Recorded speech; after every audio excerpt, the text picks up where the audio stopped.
podcasts you love. From people you trust. This is Twit. Hi, this is Leo Laporte, and this is my Tech Guy podcast. This show originally aired on the Premiere Networks on Saturday, June 11th, 2022. This is episode 1901. Enjoy. The Tech Guy podcast is brought to you by Blue Land. Stop wasting water and throwing out more plastic. Get Blue Land's revolutionary refill cleaning system instead. Right now, you could save 20% off your first order when you go to blueland.com/techguy. Well, hey, how are you today? Leo Laporte here, the Tech Guy. Time to talk computers, the internet, home theater, digital photography, smartphones, smartwatches, augmented reality. Here's my good friend, Tech Guy 2, Mr. Micah Sargent. Hello, Micah. Hello, Leo. How are you? You lost your collar. Oh, yes. Today, there's no collar. There was only... Is that hip now? Because it used to be like American Gothic, you know, the farmer with his pitchfork and his lovely wife. He didn't wear a collar. Mm-hmm. And that used to be like what farmers would wear. But now it's like we're hipsters. Now they call it the granddad collar. Yeah, rightly so. But it's cute. It looks good on you. Your friendly neighborhood granddad. I thought I'd be hip, and I bought about 5 shirts with no collars. I never wore them. You never wore them? I think they're going to Goodwill. Oh. Somebody's going to look sharp out there. That's true. They're going to have the style. So this was the week of WWDC, and I am proud to say I was wrong. Remember, I was lowering expectations. Probably no hardware. You were told that too. Or you were suggested. It was inferred. Yeah. But it was an incorrect inference because Apple did announce new MacBook Airs and a new chip, the the M2, which is just a little bit faster.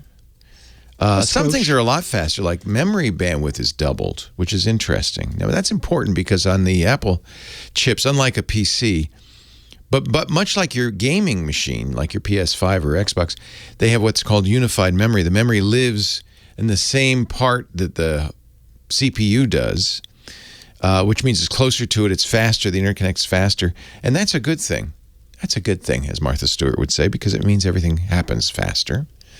And this is super fast DDR5. Really, what did they say? It was like 100 gigabytes a second, which is kind of an astounding amount of data flying through there. I can't imagine ever needing that much. You know where you might, though? And this is where Apple showed another fairly big increase, something like a 39% increase is in the graphics processor, which uses that memory instead of having its own dedicated memory as PCs have, uses that unified memory for its memory, which is good because it means you have a lot of memory. They increased the max amount of memory the new M2 chip can handle from 16 to 24 gigs, which is good. So it's an incremental improvement. You know, already I'm hearing people say, and I think this might be true, you know, the M2's nice. So, you know, it's a little bit of an upgrade, much like, in fact, almost exactly like the upgrade it's based on the chip, the A15 that's in the iPhone 12, much like the upgrade from the iPhone 11 to 12. Was there an 11? Yes, there was. 11 to 12, which is the 14 to the 15, which was kind of a minor upgrade. 12 used to get, one of the problems 12 had was it's overheating. So there's a lot of interest in what the next generation, which will be the A16, you'll see that in the iPhone. You see that now in the iPhone 13. And I'm getting all these numbers are all confusing. And what people are saying is it will be based on a new 3-nanometer process. Now, what does that mean? I don't, Nanometer is a billionth of a meter. I know that much. And right now, the M2 is a 5 nanometer. So right. There are 2 less nanometers. To put it in perspective, the latest Intel chip is 10 nanometers. Oh, wow.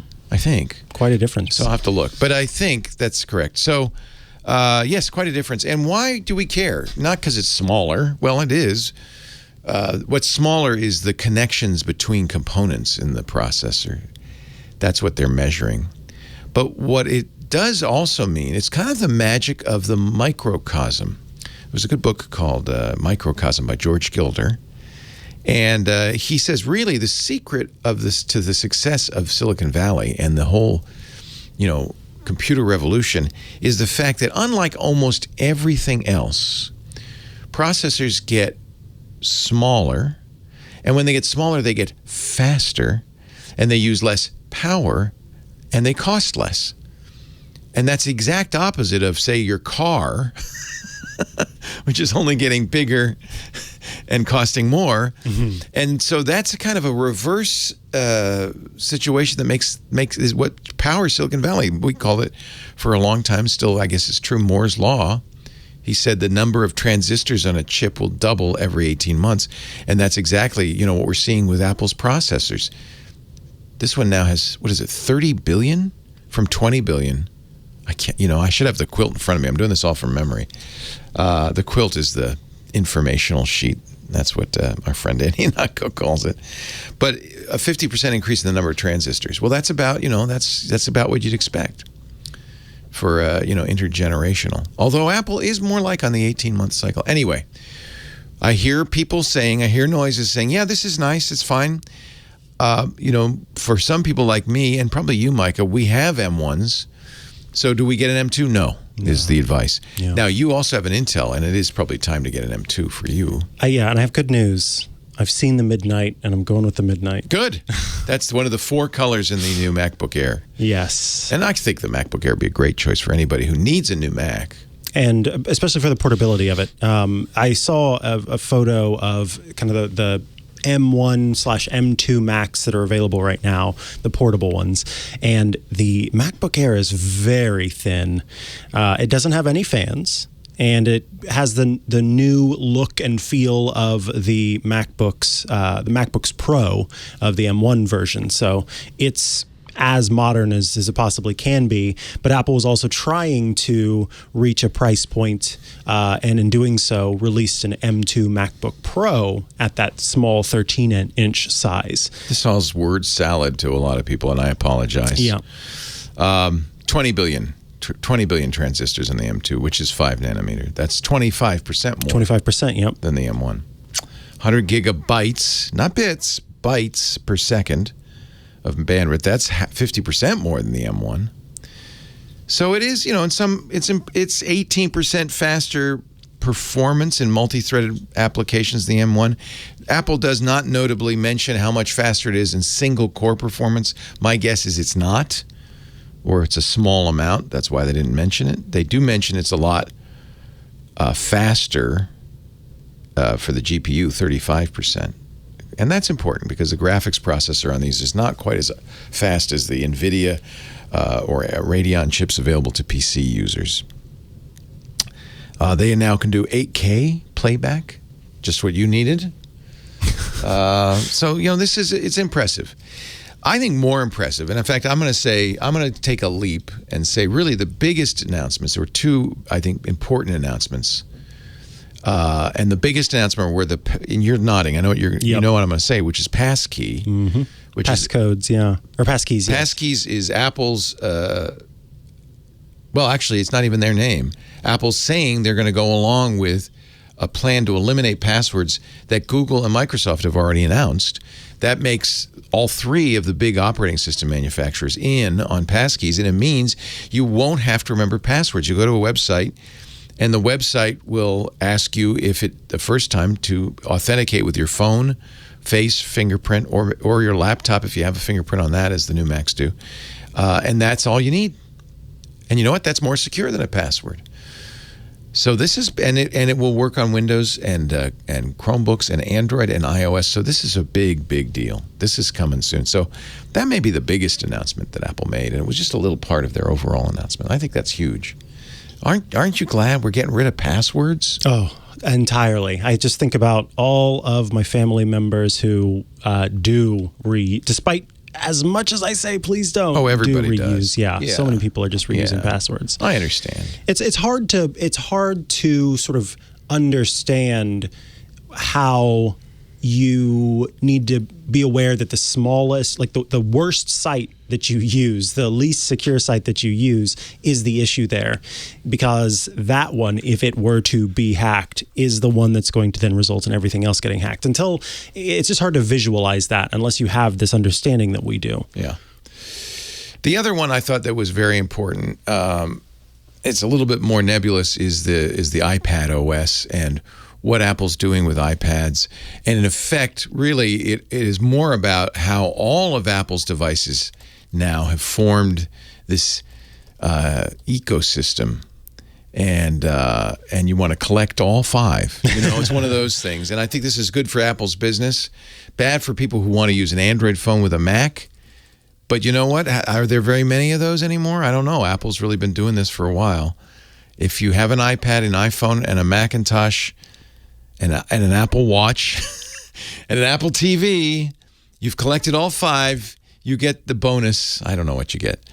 But I do think this is kind of the point of what Apple's been doing. They've been slowly working on this. What they did not announce, and you were the first to notice this, so I'll let you say. I assume you're talking about home stuff? Or I don't know what. No, I don't care about home stuff. Yeah, that's why it was really odd. AR, augmented reality. Yes. They did not talk a lot about it on stage. However, I have been watching the developer sessions, which, for folks who don't know, Apple's Worldwide Developers Conference is full of videos where the different folks who work on these products talk about the different features behind the scenes.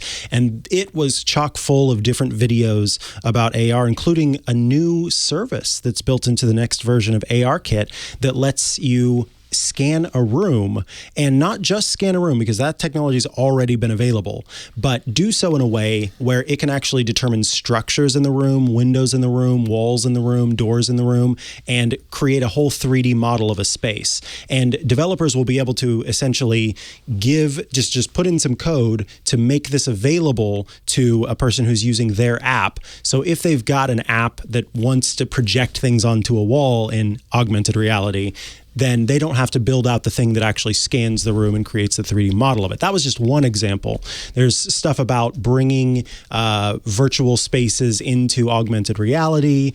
There were some courses. I know that our friend Alex Lindsay from MacBook Weekly will be excited about the conversations about USD-Z, which is a format for 3D models. They didn't announce an AR glasses or imply in any way that those are coming, right? And I think that was on purpose. I think that now is the opportunity for the developers to focus more on this behind the scenes without overshadowing everything that was ready and is here, and to just let the developers kind of behind the scenes know what's going on and see what they need to do to get ready for this eventual future. So get the matched set. You want to collect all 5 kids, because then you can, I don't know, you get a special Pokemon.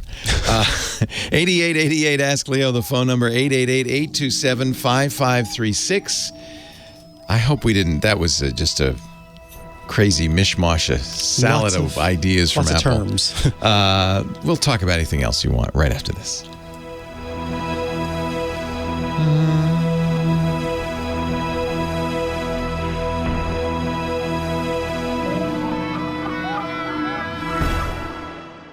Oh, I had to phone you. I thought he was saying California. That's what I thought too. All this time. Had to phone you. Kim Schaffer, the unbreakable phone angel. Hello, Kim. Hi. Happy Saturday. Happy Saturday. Saturday. Almost summer. Yeah. Feels like it. It was very hot yesterday. Yeah. Yes. It was very hot here. Had my feet in a kiddie pool. Yes. I hope you let the kiddies use it later. They used it first. Okay, good. Who should we talk to first here? Let's go to John in Leesburg, Virginia. John in Leesburg, VA. Hello, John. Leo Laporte, Mike Asarki. You're tech guys. Hello. Hi there. How are you doing? Oh, we're great. How are you? Oh, not too bad. Of course, I'm running Windows, so, you know. Well, you know, we can't all be perfect. That's right, exactly. And the problem I'm having is Windows 10 Enterprise to be. Where'd you get that? Not Pro, not Home, but Enterprise? Well, yeah, that's what they gave me. You know, I don't know. Oh, from work. You got it from work. No, I got it because I subscribed to one of their action-packed things, and so it automatically came with it. Oh, it was for it's one of the developer. Like it used to be MSDN. I don't know what they call it these days, but okay. So Yeah. Microsoft Anyway, gave you that. So now my problem is that the PIN is not persistent. So the way Windows now works, which is annoying, I don't know if 10 is this way too, but 11 is that you have to have a Microsoft account. You already do, and I'm sure you signed in with your Microsoft account because it's Developer Edition. Right. And then, obviously, you don't want to enter your Microsoft password every time, so they give you the chance to create a PIN, which could be numbers, but you also can have letters, so it could be basically I changed it to have letters. Yeah, it could be as a well. password. I'm using Windows 11 on my new Dell, and the PIN is persistent. Can you not use Hello or Fingerprint, the picture ID or anything like that? No, the computer doesn't have that. Doesn't have any of that. And it forgets the PIN? What does it do? Well, it when I try to enter it, next time I boot, it says the PIN is incorrect. Oh. And then sometimes it won't even let me... the link to get a new PIN is gone, but mostly it's there, so I can hit that link, and then I have to sign into Microsoft and authenticate with my phone, and it's all great. Each time you're required to do that, that's so annoying. Mm-hmm. It is annoying, and definitely very annoying. So have you tried rebooting completely, going all the way off and on? Oh, and that's what I always do. No. It isn't sleep or anything. I push I do a shutdown command and all that good stuff if I have to reboot. Or sometimes an application will say we must reboot to change something or whatever. Yeah. Well, and the funny thing is there anything I can do while the system is up to keep this? Well, I would try not. Maybe seeing if sleep solves it. I'm looking at a Microsoft community posting. It's Windows 10, but it's from some years ago. And I never do sleep. That's all turned off. So. Yeah, I wonder if the same thing would happen if you didn't sleep. And not that that's a solution, because you want to be able, if you slept it instead of turning it. No, I'm saying if you slept it instead of turning it off. And I know that that's not a solution because you want to turn it off sometimes.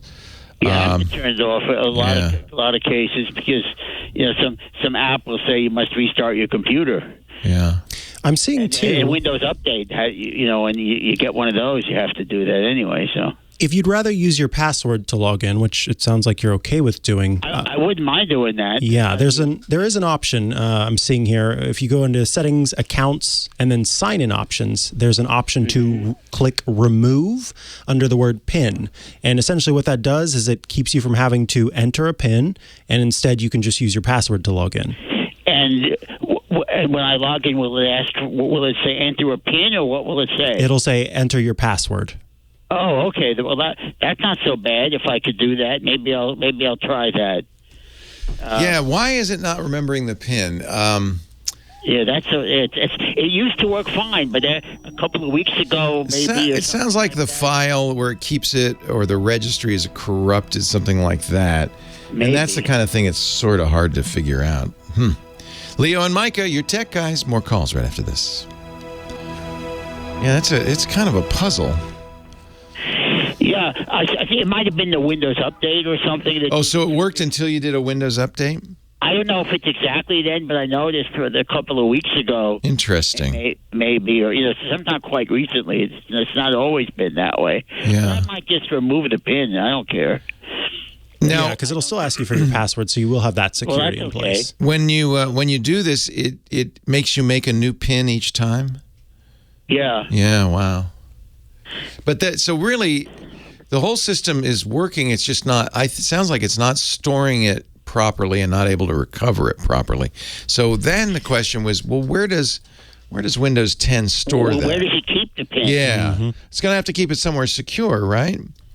Yeah, man. Yeah, right. It's really secured. Store PIN numbers. I wonder.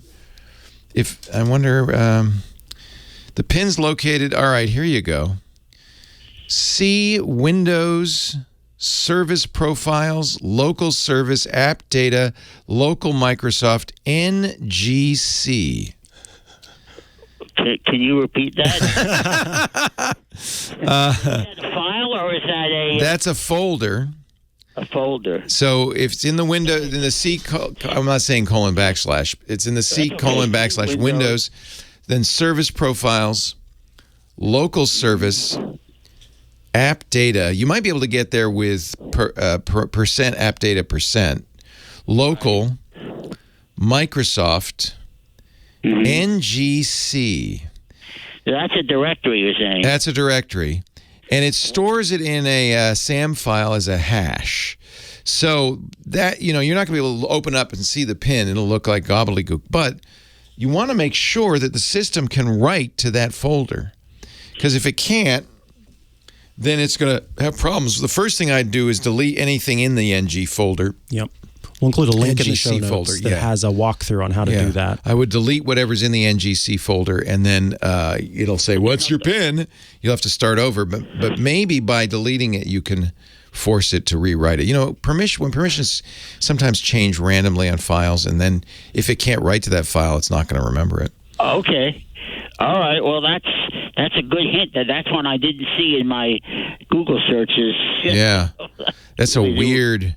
It's a weird thing. I mean, and it is secure, by the way, because it's a SAM file and it's an NTLM hash, so it's secure. But there is a file you could see on your hard drive. So I think that's interesting. I think I bet you that write permissions to that directory or the file are corrupted. So look at the properties of that that directory as well. Well, now.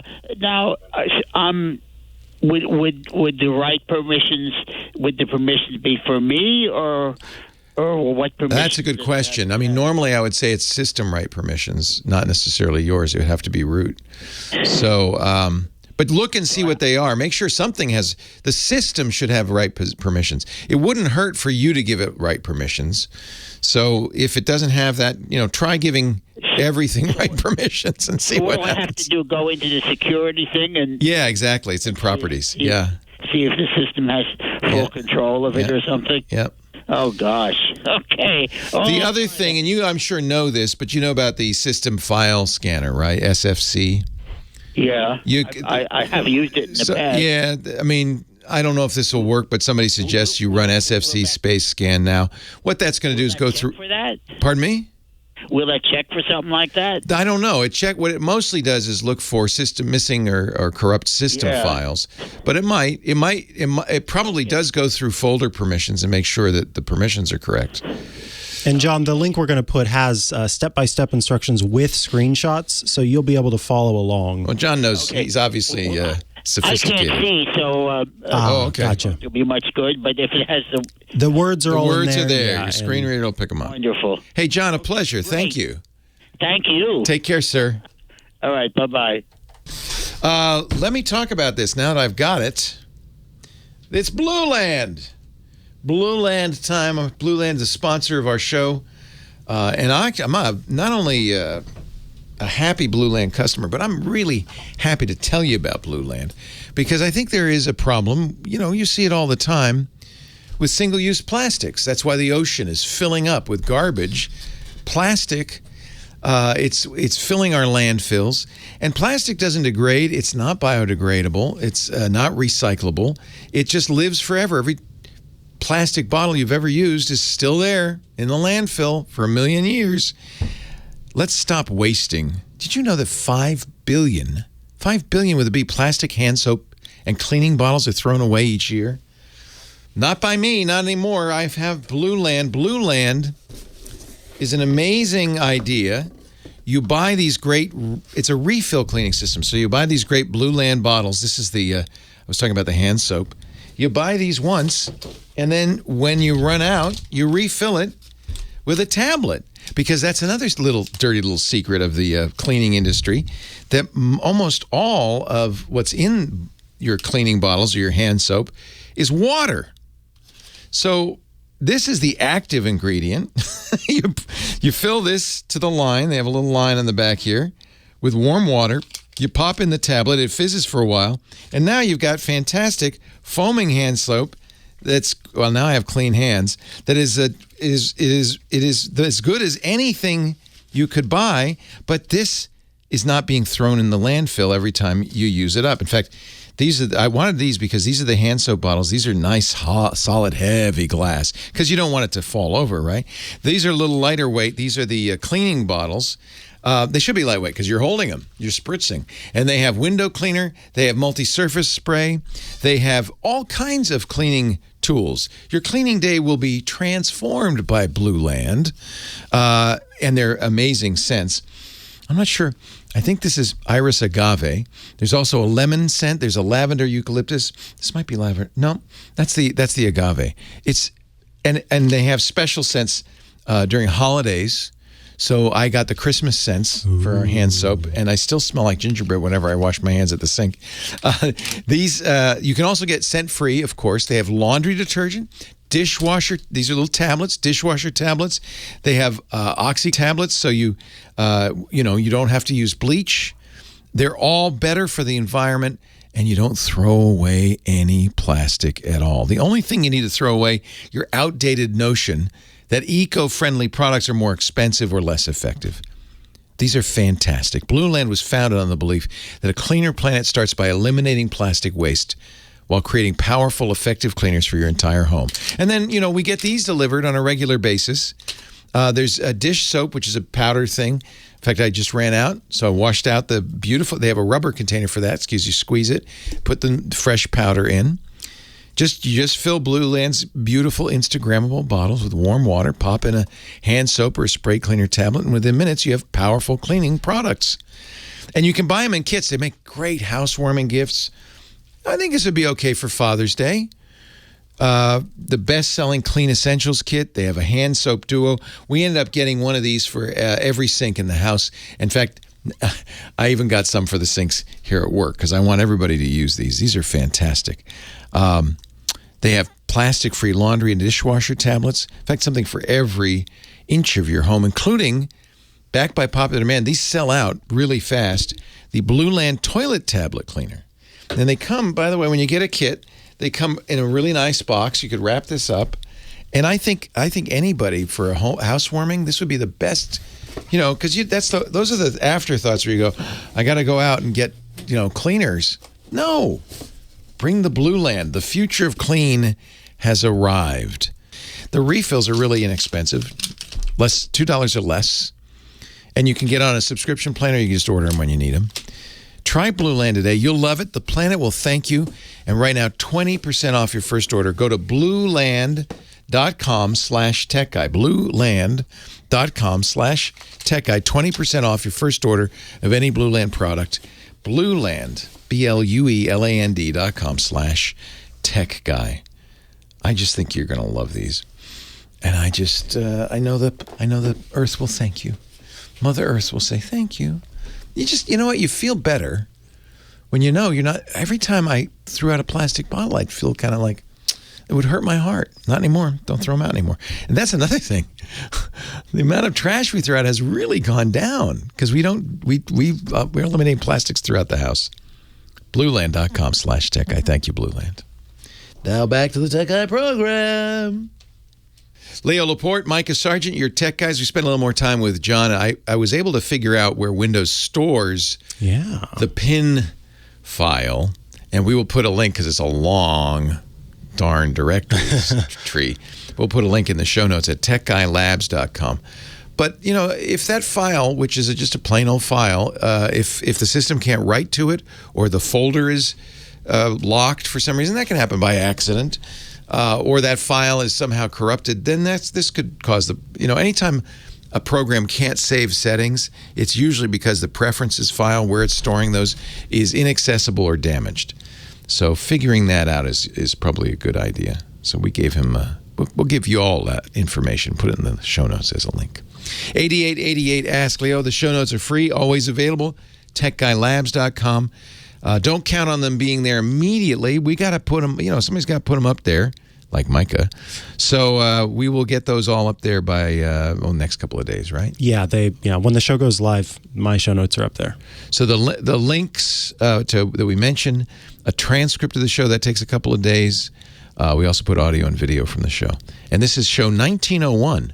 Welcome to the 20th century. Officially. On we go to Troy in Fontana, California. Hi, Troy. Hi, Leo. How are you doing today? I'm great. Welcome.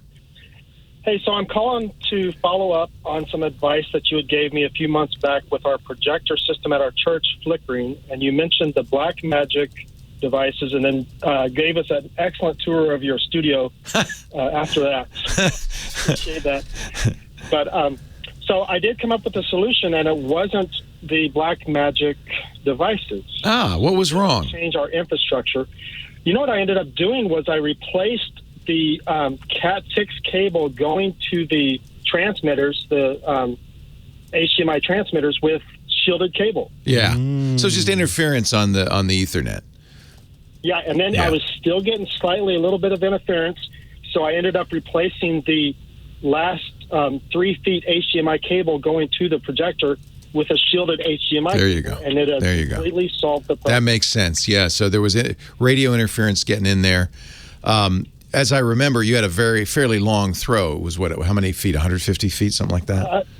Yeah, about 100 and 150, two throws.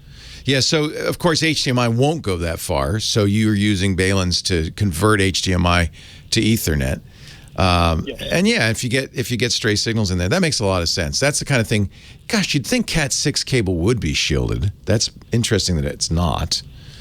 Must have been cheap. It was actually pretty cheap from Amazon. Yeah, cheap Cat6. Cable, so. There you go. So you got a shielded one, but still Cat6. And that makes sense. Shielding would make a big difference. I should have thought of that right away. I'm glad to know, though. Thank you for the follow-up, Troy. I appreciate it. Yep. Yeah. Got a quick question. Yes, sir. Okay, so I really do not like the fact that Apple keeps asking me for my Apple ID on every once in a while. It's like, what caused Apple, the iOS device, to not have my ID? Yeah, why does it keep asking? So I once asked Steve Gibson, our security guy, the host of Security Now, this. He said, well, Apple must know something. That was his answer. You can never really know. It's fairly opaque. There was a period of time where there was a bug in macOS that was forcing people to log in. It was driving me nuts all the time. But how often is it asking you?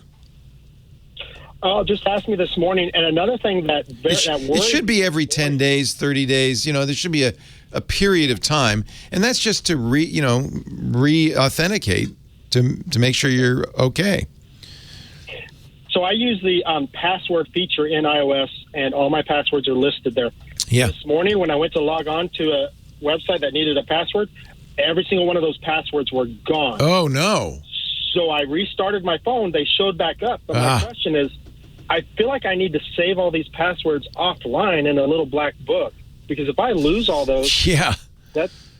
Yeah. Do you have a Windows machine or a Mac? He's on a Mac because he's using Apple Keychain. Excellent. So there's a way to export if you're in Keychain Access, which is the app that lets you see the keychain. That's where you see all those passwords. You can export them. And I would do that. That's a very good idea because then you can import them again. Probably, I will reassure you that probably what had happened on your phone is it had them, but it's not going to show you them unless it knows you're you. And so where are you getting asked for your password a lot? Is it your phone or your Mac? My phone, but then my watch triggered it too. Okay, so there is something going on. And that's exactly why it wouldn't show you those passwords until you... What you really were doing when you rebooted the phone is logging back in. Yeah. The keychain is locked everywhere until it knows it's you. And in theory, it should be sufficient, although I've seen this on Mac, and I imagine it happens on iPhone too, where even though you're logged in, it goes, what's your password? It doesn't know. So this is a bug, not something Apple's decided to do. And it might be time to rebuild the phone. I think maybe reset the phone. The good news is all those keychain passwords are stored in iCloud as well. So they're not. So, okay. See, I feel like I don't know. I'm very careful about my security, and it's almost like I feel like I'm maybe getting hacked or something. No. This is just buggy software. Okay. Okay. Keychain is great if you only use Apple devices. That's how I knew Mike, because he's using Keychain, right? There's no reason you'd use it if you had a Windows machine or an Android device, because your passwords are not visible to you. Although I suppose if you are super hyper paranoid, you might say, well, I only want to see passwords on the phone, and I will type them in by hand everywhere else. But honestly, I mean, as a password manager, Keychain is great. It's fine. It's very secure. As long as you live in, you have the matched set. This is Apple's new thing, the matched set. Otherwise, I'd use a Bitwarden or 1Password. I'd use a third-party password manager. Yeah, I feel like with passwords, you need to follow the 3-2-1 backup. Yes. And have an actual physical copy of the password. But be careful because... Yes. Right? The export is now in the clear. And that means if somebody gets that file, well, you're in trouble. You don't. So delete it after I print it out and put it in a... Yeah. Printing it out is a very good idea. That's a great idea. I just recently, I don't know why, maybe it's because of my advanced age, decided that I really should have a document. So I keep it in my desk drawer, and I've told my wife and my kids, and I'm now telling you, Micah, that has all, how to get into my password vault, how to unlock my computers, how to unlock my phone, all of that stuff. Because if something happened to me suddenly, they'd be kind of trying to figure out how to. And then, as a joke, I put it on the front of it in case of my death or dismemberment. I just made that up, but it's a good thing to have something like that. Yep, I've got one of those as well. What about the legacy feature of iOS? Yep, that's great too. But it's more than iOS. It's your bank. It's everywhere else. Yeah. Yep. Yeah. So Your it's life. Yeah, your life, your whole life. It's funny because I don't know, maybe because the computer era started when we were younger, but nobody really thinks about that. And now we're starting to see, Facebook will let you have your Facebook page becomes an in memoriam page where people can leave, one hopes, nice comments about you after you pass. I think other sites are starting to do that. And of course, Apple has that legacy feature, which, it's a good thing to have. But you got to, it's a good thing to think about. So, but that's not, I didn't mean to bring you down, man. That's not your problem. How are we going to print out copies of this new passkey feature that Apple's going to do? There's no printing that out. No. In fact, Steve Gibson was very worried that it was not portable. Like if you decided, I want to use an Android phone, now what do? Apple has said at the developers conference, no, there's a way to export it. So it's all stored to your iCloud, just like your keychain, and there will be a way to export it and in a standard Passkeys format that other operating systems can understand. That's very important. Without that, I wouldn't recommend it. Hey, nice to talk to you. I hope this works. Leo Laporte, the tech guy. And Micah. And Micah, too. Micah Sargent. Yeah, that's a really, Tony, it's a great... Troy. Great question. I suspect that since your phone keeps forgetting who you are, I would rebuild your phone. I think that's Well, I recently had both of my debit cards compromised. Oh no! And I've had to replace them. One of them was an ATM transaction in Pennsylvania, and I'm in California. This was just 2 days ago. And I called to cancel the card, and she said, you really need to change your PIN because if they try to pull money out of an ATM, they have your PIN. You're out of luck. How is this information getting out? Yeah, how did they get your card number? Well, first of all, never use a debit card for online transactions or anything like that because your debit card does not protect you in the way a credit card does. And so were you using it to buy things online?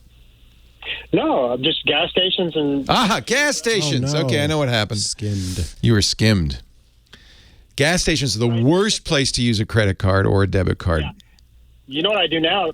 I'm never going to use my card. I'm going to always use Apple Pay. Touch to pay, baby. That's right. Yep. So touch to pay cannot be compromised in the same way. Skimmers and gas station card readers are super common because they're just sitting there.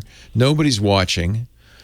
I'm looking at the gas pump every time before I use it. I make sure. Like you know about it. Yeah. Yeah. So I'm almost thinking like internally somehow they've been hacked their Could be. database or something. Could be, but it's hard to spot a skimmer. There could very well be a skimmer there. Yeah, I would say be very, very careful. Especially with your debit card, because with a credit card you can get the money back, but not with a debit card. So they talk about RFID wallets. Can people get your info by being near you? You'd have to be pretty near, and that's an unlikely event. Okay. So many things to worry about nowadays. I know. Unfortunately. I know. But Apple's got the right track with this, with Apple Pay and this Touch to Pay and all of that stuff. That's really going to change things, I think. Until somebody hacks that, then we're in trouble. Hey, a pleasure talking. I'm glad that worked, Troy. I'm glad you found a solution anyway. That's great. With the church, yeah. Yep. We didn't have to spend as much money. No, it's cheap. That's a cheap fix. Yay. Sorry, I steered you wrong. All right, I should have thought of interference, obviously. Obviously. Should have thought of that.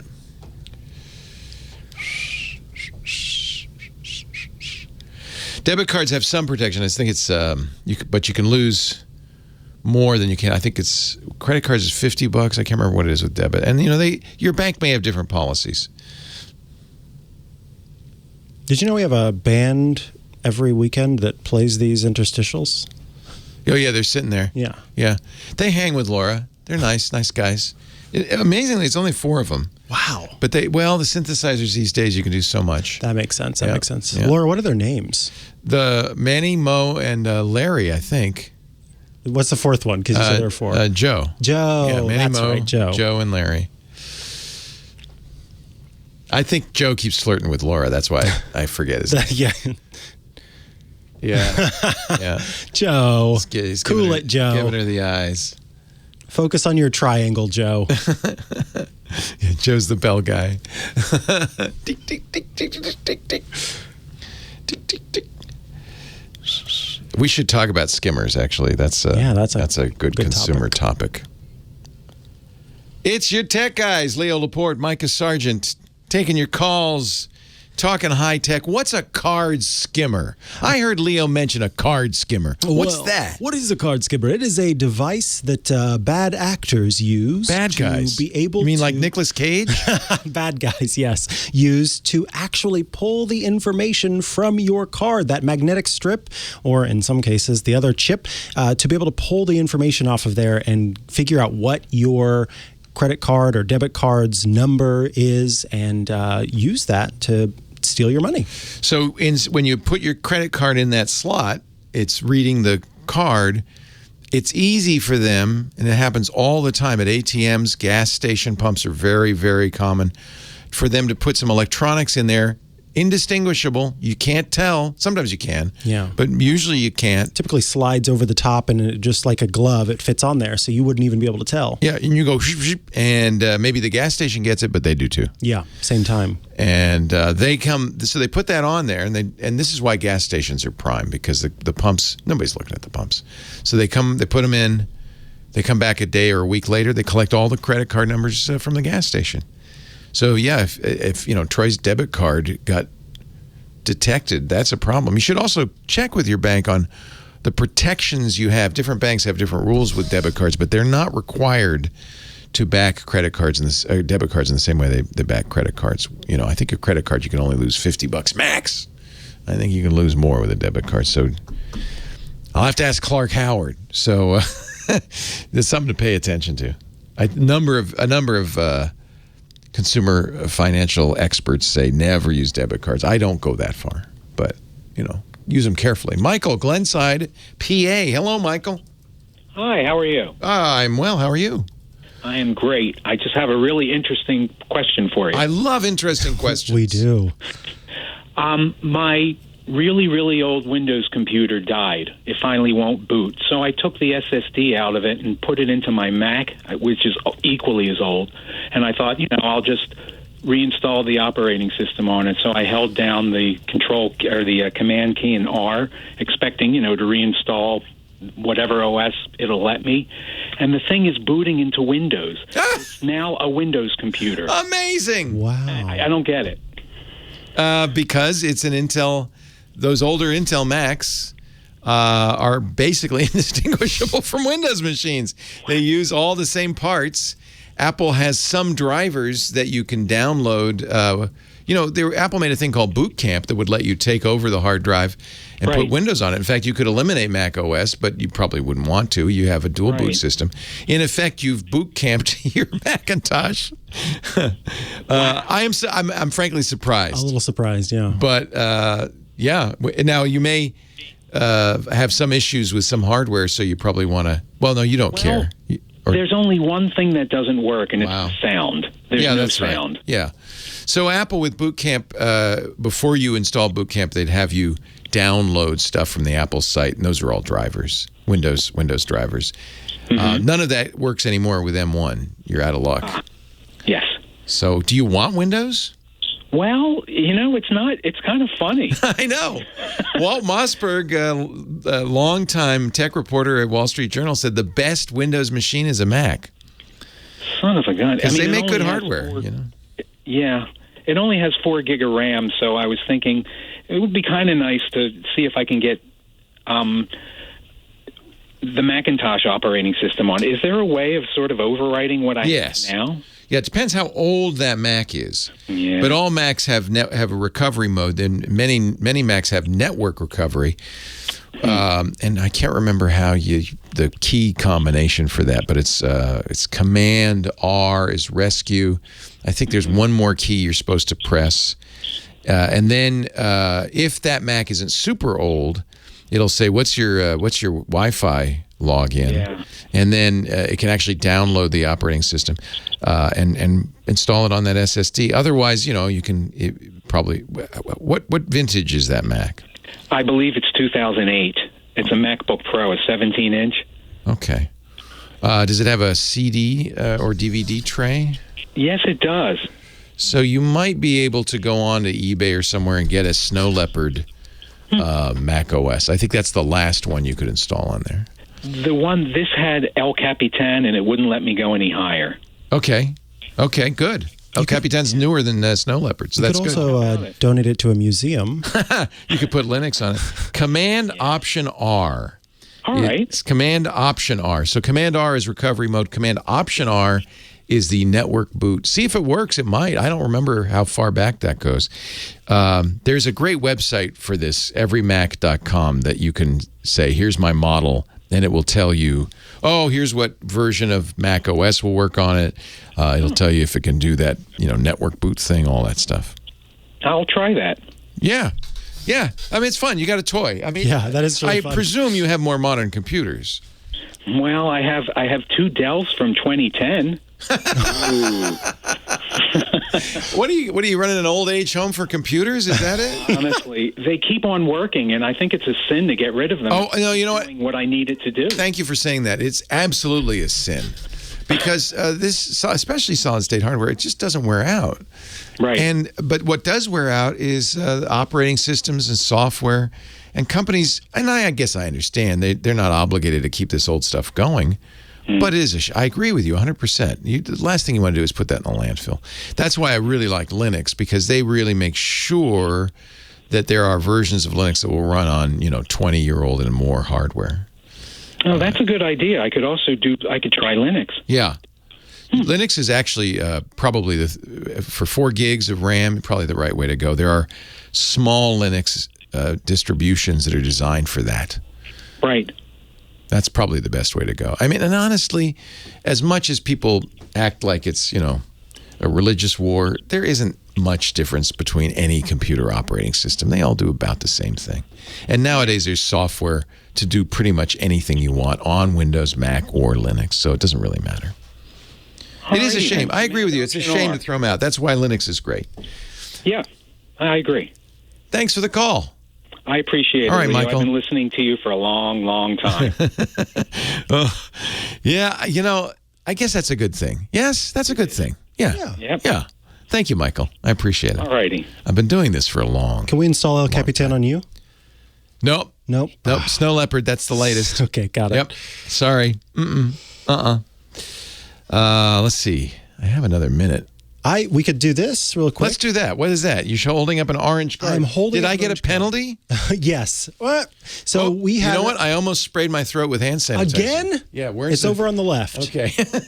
So Leo's going to moisturize his mouth while I talk about a listener. Joy. Oh, this was so nice This of is her. so sweet. So Joy sent in a card with some stuff in it. I'll mention that in a second. It says, for Micah and Leo, give your wives a surprise in solidarity with Ukraine. The sunflower is the official flower. Bright blessings, Joy. And Joy has I know lovingly Joy. sent... Joy is a sweetheart. Joy in Santa Cruz. Yes. Except she's not in Santa Cruz. 2 necklaces. Let's see if we can't get that. 2 necklaces and some... Oh, I don't know. Here, which give me camera. the... I can Yeah, you do the- it. Do it on the close-up cam. And some earrings that are sunflowers. Oh, isn't that pretty? Look at that. Thank you, Joy. I might wear these. Yeah, I was thinking about putting in those earrings. I don't actually have a wife, so what else can I do? Oh, Joy's a regular in our chat room. As I think this is the same Joy, right? Yes. Joy in Santa Cruz, except she doesn't live in Santa Cruz, which always cracks me up. She calls herself Joy from Santa Cruz. Maybe that's a protective covering. Thank you, Could be, Joy. yes. I Thank you so appreciate much, that. Joy. So- Does she make those, or Yes, she made these. So, what's the website, Joy? Where Yeah, can Joy, we? if you're listening today, where share can we the send website. people? I will send you to our website. If by the way, if we find out where Joy's site is, if she sells We them, can include it we'll in put the it on the links, website. yeah. TechGuyLabs.com. That's free, available to all. The links to things we mention there, including the one I just mentioned, everymac.com, plus transcript of the show and audio and video. Oh, look at that. Those are pretty. Leo and Micah, you're tech guys. More to come after this.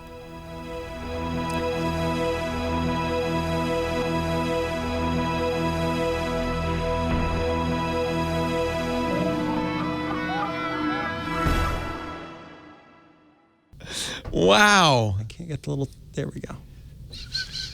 That, you know what? Joy, you rock. Those You are look so a little cute. like a pirate, but otherwise it's good. Arr. And these ones are for Lisa. I so will bring those to give Lisa. those She'll be you. very happy. That's nice. Aw, she'll wear them tonight. We're going out to dinner. Oh, yeah, it's dinner time. It's dinner What you eating time, this Saturday time? night. Saturday night's party night. What? Where are you going this time? I'm not going to say out loud. I don't want anybody to show fair up. enough. What's the cuisine? Thai.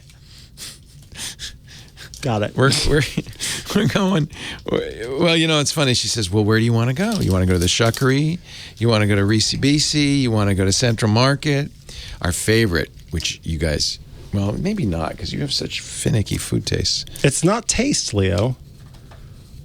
It's I'm open to all tastes. It's just not taste, what my it's- stomach can actually do. So you would eat it. I would eat but it. then you would regret it. Yeah. So that's the thing is like I'm not celiac. I'm gluten intolerant, and Right. so it takes But you went into multiple weeks shock. of- I know. did. Yeah. I mean, 'cause my I've whole life seen I the was- consequence. Yeah, I was in the Yeah. hospital Yeah. for it. But one time is not the problem. It's over time it starts to make your digestive system swollen, and then you can't you can't absorb nutrients. Right. Not good. Well, I think we're all, honestly, I think wheat, we're not meant to be eating grasses. I don't think they're real digestible anyway. But, neither Lisa or I are gluten intolerant particularly, but her more than me, but we definitely feel it if we eat, pizza Takes or a lot pasta to or anything digest with it, flour in it. It's not good. So, and I'm eating less of that. No. I'm eating less of that because of my new glucose awareness. Oh, that's right. My Yeah. glucose awareness program. Oh, do you want to do Blue Land? I did, but it's too late now. No. In between now and the next chance, I will go. We'll see. I will go to the bathroom, and I will get. And I will go get. I will go get. He doesn't want to. Yeah, I'm going to go to the bathroom, and I'm going to get the hand soap because I want to show that it's so cool. Got it.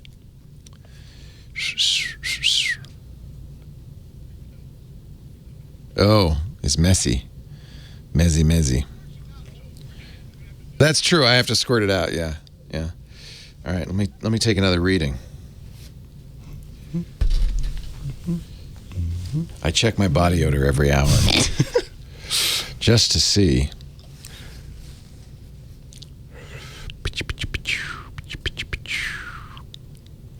funny. Awareness has been very helpful. It's been better over the last few days just because I'm aware of it. That's awesome. One thing that... have you had anything that you went, oh my, I can't believe that raised it? Yeah, I had well, I can believe it raised it. We went to Mexican dinner, and I got fajitas. I thought that'll be good, but then tortillas and chips. The tortillas, yeah. And so this is the dinner in this graph. Whoa. And it's not, you're expected to go up, but it should go up and then down within an hour kind of start to be coming back. It stayed up like well into the next night. Oh my word. Yeah. But this is more normal. These little spikes like that. That's what you expect. Are you diagnosed like pre-diabetic or anything? Oh, I am type 2. Oh, you're I was actually pre-diabetic, and I didn't pay attention to it. I wish I had. Got it. But it's well controlled, and my A1C is pretty good. It's like 6. It's normal is 5.5. I'm 6.5. Above 7 is considered diabetic. So I'm keeping it well controlled, but I would like to get it down below. Yeah. Below 6 for sure. And I think I can if I pay attention. So I'm learning a lot.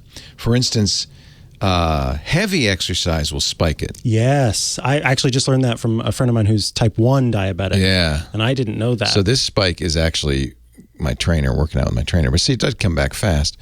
But light exercise is actually helpful after a meal, like taking a walk, because you use up some of that extra glucose without getting your body into apparently the creating more. endorphins is what then leads to your body spiking that. Yeah, well, you just need glucose while you're working out. You need it, and you need the glycogen, and so your body can make it. It can find there. You have glucose stores, so it goes, okay, making glucose. Here we go. So C6H1206. I did a spin, and I think that's what this little spike is, because it wasn't. I only had for breakfast is coffee, so I don't think that did anything. But the spin did. But it's coming back down now. Still a little high. The APR on this diet of eating credit cards has no ROI. That's right. Do not eat credit cards.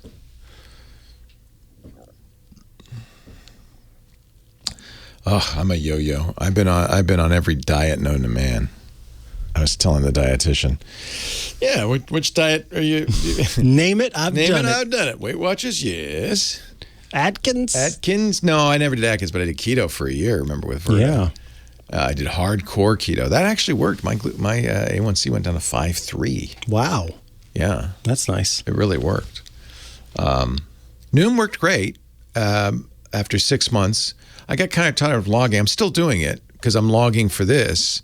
So I'm still doing it. I think you've just got such a more focused... Logging's hard. Yeah, and you need to work on... Or you need to make sure that you're always paying attention to the it. reason Verda worked is I need metrics. And so the Verda, you're doing a finger prick for keto and blood sugar every day. And this, the continuous glucose monitor, you have... So I know if I have a candy bar, I'm going to see it. And that's all it takes. For you to Weirdly go, enough. I'm not going to do that. That's all it takes. So I do have to log. In fact, I want to log because I want to see. One of the things you can do with this is experiments. See, that's fun. Experiments. Yeah, I would be into that too. What would happen? Yeah. I like that quantified self thing. So that's kind of fun. And that is what I need. I need that gamification because I'm a child.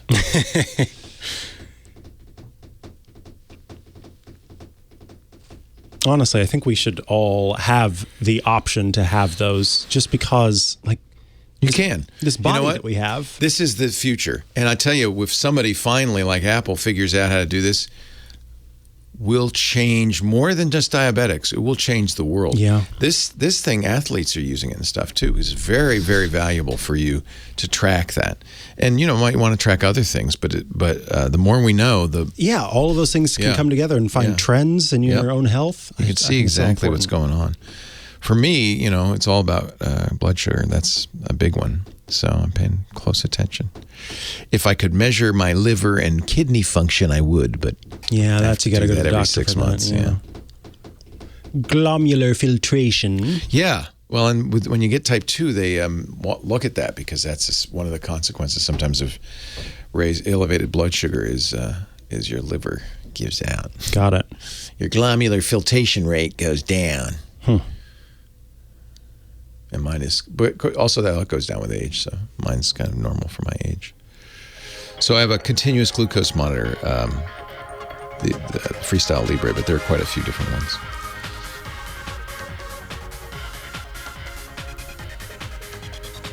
I am. Come on, dog. The Freestyle Libre. Well, hey. How are you today? Leo Laporte here, the tech guy, along with my good friend, Micah Sargent. Well, hello there. Hello Leo there. Laporte. Micah is an expert in all things computation, but particularly iOS, iPadOS. You're a host of iOS Today on our podcast network, Tech News Weekly, and all-around bright fella. Oh, yeah. So it's now you got two brains for the price of one. 8888. Ask Leo the phone number, and I'm breaking Mike in because in a couple of weeks, very soon, you're going to be hosting the show. I will be hosting the show for 2 Saturdays in a row. Yeah. So when it goes absolutely poorly the first time, I'll have a second chance to redeem myself. You get 2 chances. That's why baseball's a great game. There's always another game tomorrow. You could try again. Let's see. Al is on the line from Seattle, Washington. Hi, Al. Hey, how you guys doing? I'm doing well. Doing well, thank you. Hey, and Micah, you're going to do just fine, I think, in Leo's place. Well, you'll find out July. I appreciate the vote of confidence, Al. What is it, 17th? I think the 17th and the 20th. Or the 16th and the 23rd, something like that. Something. A month from now. But he'll be ready. He's good. You know, you all got to start somewhere. And national radio is a great place to start, I think. So what can we do for you, Al? Well, I've got an iPhone issue. My wife and I both have iPhones, and we share the same Apple account so we can share photos, contacts. Oh boy. Don't do that. The things that we want to share. I know the family plan lets you share music and games and iCloud and stuff, which I would do if that's the only things we wanted to share, but we'd rather share the contacts, especially, and the notes, because we both work on those. And then, of course, the photos she takes, she could see and I can see, and vice versa. So, but the only problem is when we're both logged on to the same account, the phones get really confused. Yeah. My phone gets her name, her phone gets my name, and then switches back, and then sometimes it breaks over in some of my. This seemed like a good idea at the time. Definitely not the thing to do. And I'll tell you, I know, because when my son was little. And they didn't have family sharing yet. He was on my account. And then he went to college and joined a frat. And I started getting his text messages. This did not end well. Oh. So strongly suggest everything you're talking about that you want to do, you can do each with a unique account for each of you, right? Yep. I share some notes with some family members, my partner, some other folks, and it's very easy to do. As the contacts one is the one that I'm a little bit I don't know about sharing contacts automatically, that sort of syncing of the contacts between the two. So I understand that one, but essentially what you could do is, the moment that somebody creates a contact, you can automatically just share that with the other person. Because yes, as much as it's worked for you thus far, Apple continues to add new features that offer this kind of sharing functionality. And in doing so, it makes it more difficult for you to be able to use the system on its own, particularly with iMessage. That's kind of the big one there, where if you're because that works by email address. Yep, it registers an email address, it registers a phone number. So that iCloud address or whatever address you used for your Apple account, that's why you're having problems. It doesn't know that those are two different people. You're getting the same messages. And this is a new thing that's going to be coming soon, is an even better photo sharing mechanism that is almost exactly like what you're wanting, Al. Because right now, I can share an album with family, and we do have that, my family and I, where we upload photos. But what Apple is doing is this new what you're asking for. Yeah. It is essentially that you use the same photo stream. It's going to look and feel exactly like the way that you're doing it now, but it will be able to be used from 2 separate accounts. So honestly, as rough as it is is. I understand. The best thing that you can do to limit this confusion and to make everything a little bit easier in the long run is to have two separate accounts. I don't know of advice that I can give for using the single account between two people that's not going to result in the confusion between those two devices. It would be possible to keep that account you've got. Each of you create your own new account. And then, I guess you could have that shared account. Or one of you just uses the shared account and you just create one more account. Yeah. Yeah. I think you probably want to create new accounts because you're going to have issues. I understand. I did it too. I was tempted to do it, but Apple has over time made this less and less necessary. And everything you want to do, you can do with two separate accounts using a variety of we've been doing this. We've been doing this for quite a while, and you're right. It's getting worse and worse. Yeah. I did listen to the Apple event with Ventura, and I was encouraged by what they said. They were going to allow families to share photos. Oh, yeah. That's going to be great. That, unfortunately, is iOS 16, so it won't come out till the fall with the new iPhones, although they did announce that they will have a public beta if you're brave next month, and you could put that on your phones and your iPads and stuff. But that won't be till September for normal. I thought with the contacts, I thought we could use one for a master account and then just export and import. How would you share? What would be the best way to share So the best way, the easiest way to share contacts would be via a PC of some sort, be it a Mac or a Windows machine, because there you can actually pull up all of your contacts at once, sort of select them all, and export them. Sharing contacts from the phone is a little bit more complicated because it's just not as robust in terms of what you can do. But we'll include a link in the show notes that has a guide on how to export those contacts. But I agree. I think that each of you creating your own account and then keeping this sort of in the family as the master account is going to be the best thing. And hey, here's some good news. You, Al, can go ahead and sort of put this on the calendar, the shared calendar that you have in September, at the end of September. That's whenever you make this migration happen, because that's just in time for this new photo library thing to take place. So you can give some time to breathe and prepare yourself for this process, and it doesn't have to happen, like that. There is a solution that would allow you to have a shared contact and calendar database, and that's Google. So you could keep your separate Apple accounts, but on each of your devices, there's a couple of ways to do this. You could have a single contact list on Google that you both log into.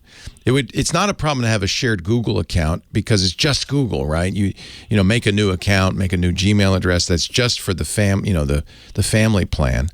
Of course, Google also allows you to have a shared calendar. That's what my wife and I do. So I share my calendar with her so she knows, oh, yeah, I'm going to be busy at this time. I'm getting a haircut or whatever. Don't make an appointment for me, that kind of thing. So that's very useful, and Google will let you do that quite easily with two different accounts. Yeah, we do use the Google Calendar to share. Yeah, so that's a good way to do it.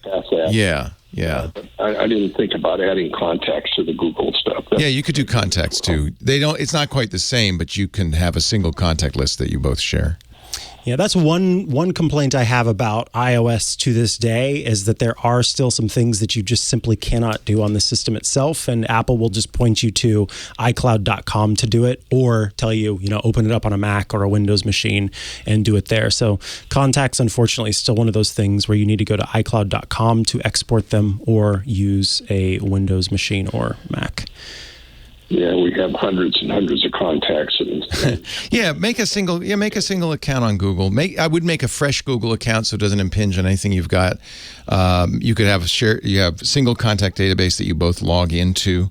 I feel like Google actually has a solution to a lot of these things, because with Google Photos, they do have that shared photo album. I use that with my wife. In fact, I've set it up in Google Photos that anytime I take a picture of my wife, this is what Apple's going to do, it shares it with her. Mm-hmm. So automatically, I don't even have to think of it. So Apple's actually copying features that have been in Google Photos for some time.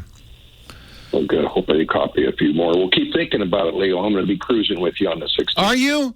All right. That's exciting. So you won't hear Micah do his thing. You'll be on a boat with me. Al, I'm so excited that we're going to get to do this. You live in Seattle, so it's easy for you, huh? Yeah. It's just an Uber ride down to the Pier 91. Oh, I can't wait. Well, good. I'll look for you, Al. Are you bringing your wife? Yes, I am. Good. We'll do an in-service. We'll solve this whole account thing then. Okay. I'll look forward to it. Too. Yeah, bring your iPhones. All right. Thanks, Al. All right. Take care. Oh, that's going to be fun. Yeah, we're doing an Alaska cruise with our Twit fans. About 103, I think 103 fans have booked a cruise to Alaska, taking their life in their hands next month. That's why Mike is filling in. I think it's sold out now. I don't know if they're still selling berths. If you want to know more, cruise.twit.tv, TWIT.tv. It's the Twit Podcast Network. 8888 Ask Leo. The phone number, 888-827-5536. Micah Sargent, Leo Laporte, your tech guys. More calls right after this. I might call in during the show. That'd be kind of fun. That'd be hilarious. Yeah. Do a FaceTime.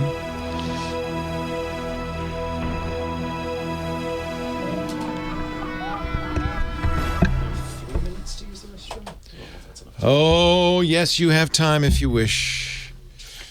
You have time. I'll call in with a printer problem for Micah. That's a good idea. Micah, my printer it prints in Russia. Yeah, bring my hand soap back with you if you will. Yeah. Do you remember the 21st of September?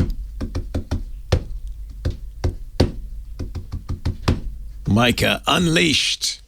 That's what we'll call it.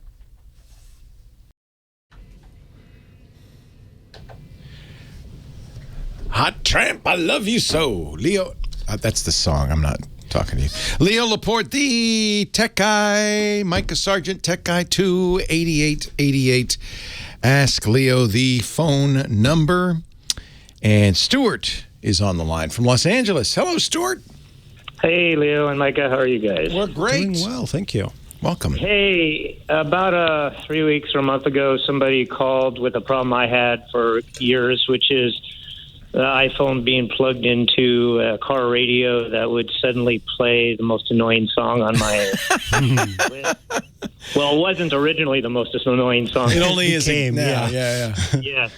I went through a whole series of ways to try and figure it out, but yeah, the one that Micah used, I think, was the only one that potentially worked, which is to download a silent.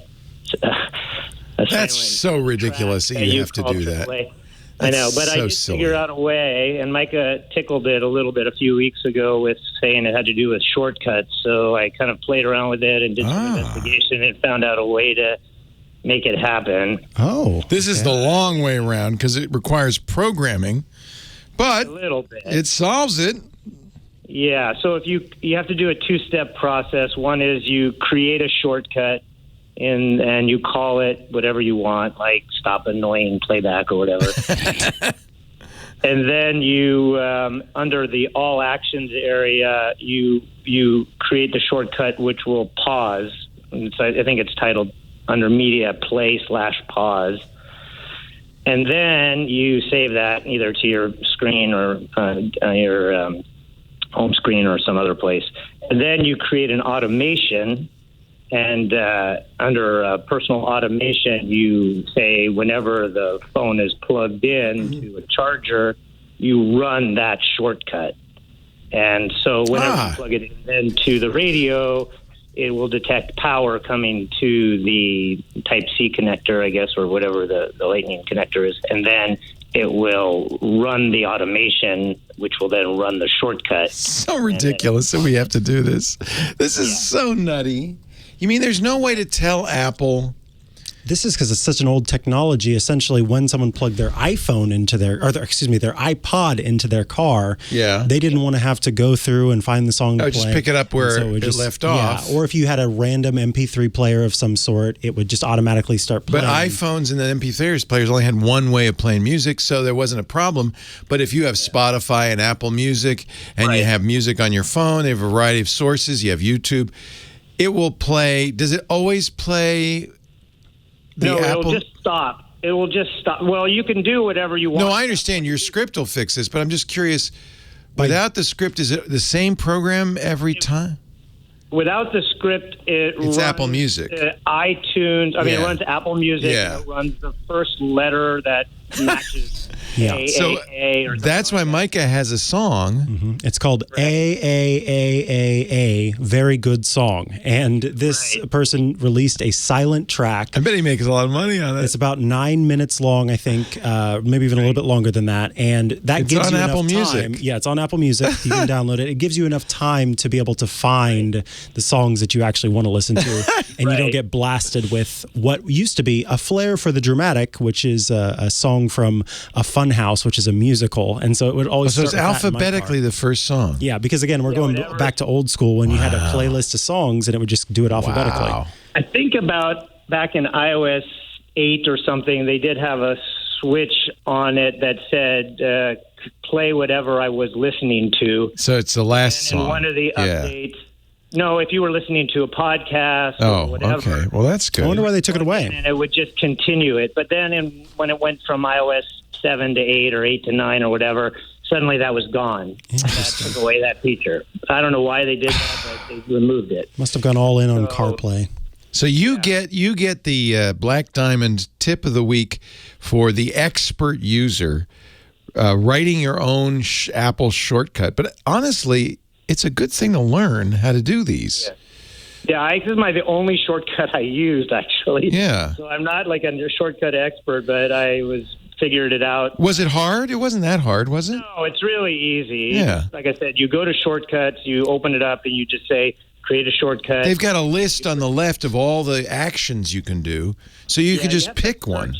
Yeah, you can do a lot of things. Well, so if you wanted to get more sophisticated beyond just stopping it, you could then say, stop it and then play podcast Leo Laporte or something, So then it would always run Leo Laporte's podcast. Yeah, I would want it to open my podcast player or my Audible book or whatever. That's usually what I want to start up.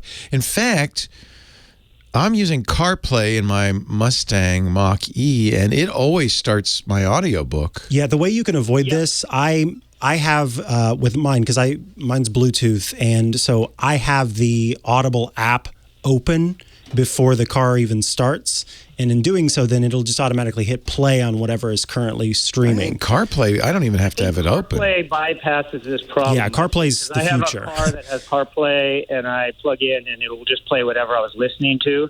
But if I was listening to something and then plug into an older radio that has a USB back that plugs into my jack, it will start playing my annoying song on it. And this isn't unique to iPhones or any particular car model. This is how USB used to work and was supposed to work. But we've gotten smarter devices than the iPod. That makes sense. Yeah, because somebody in the Discord chat says, yeah, even my 2008 Mini Cooper would do this. Yeah, because that's in the old days, that's what you wanted. Yeah, I think if you have a CarPlay now, maybe the software integration with iPhone is it's better now. Much better. But an older model radio or a current radio that doesn't have CarPlay, I think this will happen. So anyway, good tip. It had annoyed me long enough, and I thought, well, I'll dedicate a little time to giving some feedback here. Thank you, Stuart. Thank you. All right, my appreciate pleasure. it. Have Thank you a great day. Of course, we love doing it. You're the shortcuts guru. You and Rosemary Orchard do a show called iOS Today, in which you talk about shortcuts. We have a lot. segment on every episode called Shortcuts Corner, and it's such a good thing to learn. It's a little intimidating. It can be at first. But boy, once you get proficient at it, you can get your phone to do all sorts of funny things. Leo Laporte, the tech guy.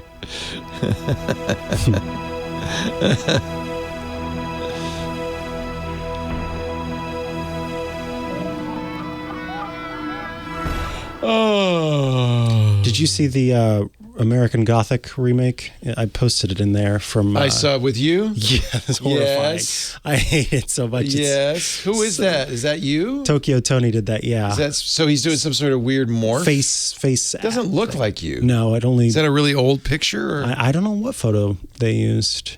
That's a good one. That's funny. That guy's definitely... That's his sister. That's two internet kids. That's pretty clear. And there's Micah. Oh, I hate it. It's unsettling. It doesn't look like you. It looks like the guy on the it's got my eyebrows, but that's looks like the guy in the Nationwide Insurance ad. Because they didn't want to me, and it doesn't look like Stand. Allstate. I mean, whoever. No. Are you doing Nationwide? The one that Aaron Rodgers is on. Oh, I don't know. And he's got the Aaron Rodgers rate. And the guy comes out and said, everybody gets that rate. Oh, that's right? funny. Have you seen that one? No, I don't watch things. You don't with watch TV? ads, yeah. Oh! I'm a cord cutter. They posted mine, but maybe it wasn't here. Yeah, maybe it was somewhere else. Those are gauges.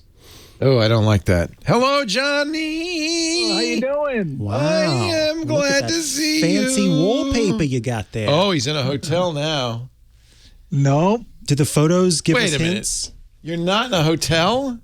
no. That picture of Ia in Santorini and of the Maldives, those are classic hotel pictures. Actually, I took those photos. Oh. Or Natalie took them. You could need to sell them. Yeah, I was going to say. to a hotel. You better be making royalties because the hotels have been making those photos. So you're at home. I'm in Toronto. Oh, they're pictures Natalie posted. This is her. I'm in her apartment. Her apartment. Does she ever? Wow. So she's kept the apartment all this time. Yes. Does she lease it out, or somebody? No. It's the same building as her mom. So. Aww. And we used to come all the time before the pandemic. I we know. would come every 2-3 State months. Farm. You're right. It's State Farm. Jake from State Farm. Jake. That's it. Yeah. Do you know who that is? I do know that one. Yeah, of course. That commercial's on like every 5 minutes during football season. He's Johnny Jet. I'm sorry. Our traveling guru. He joins us every week to talk about traveling better with technology. Hi, Johnny. Where are you? I'm in Toronto, Canada. You're visiting family up there. Your Yes. It was our first time. We arrived like a week and a half ago. First time we've been here since the pandemic. Actually, even before, because my wife was pregnant. So she was bedridden pretty much the last part of her pregnancy. Wow. Did you have to, get rid of the cobwebs and dust the place? No, you know what? The place has been kept up pretty well. So we had people Nice. staying here. And, Nice. So yeah, but to get into Canada, my wife was randomly selected. We talked about it last week. They had random testing, but they actually just got rid of it yesterday, which was Canada's big news. They got rid of random selection for COVID testing for vaccinated travelers. And yesterday, the U.S., which you probably heard, has gotten rid of the required negative COVID test to come back into the U.S., or any traveler to the U.S. had to take it, regardless of your vaccination status or your citizenship. This was something the airlines and others lobbied hard to get the CDC to drop. And it really is a cause of anxiety for travelers, because I remember when we went to Mexico, there was a risk that we would be stuck in Mexico if we tested positive, and we'd have to get a hotel and stay there for 2 weeks. And, that's a big deal if you can't come back in the country. On the other hand, that's why I didn't travel internationally. Yeah. On the other hand, for business, it's not like COVID's gone. Right. In fact, it's worse now than it was a year ago. So I have mixed feelings about this. Well, yeah, I was supposed to be at this conference last week, actually it was a few days ago in Orlando, which was this big international conference. And I backed out because I was like, listen, there's people from 60 countries. No one's wearing a mask. And they're doing face-to-face meetings, like speed dating. I was like, I just couldn't see myself going, because I haven't had COVID yet, knock on wood. And we knew this was going to happen, that there was going to come a point where everybody said, oh, the hell with it. I don't care. Some people had already been doing it. Yeah, some people doing it the whole time. I don't care. My father-in-law said, oh, there was no COVID. That was a made-up political. Oh, come on. I said, no, come on. Those million people didn't die of nothing.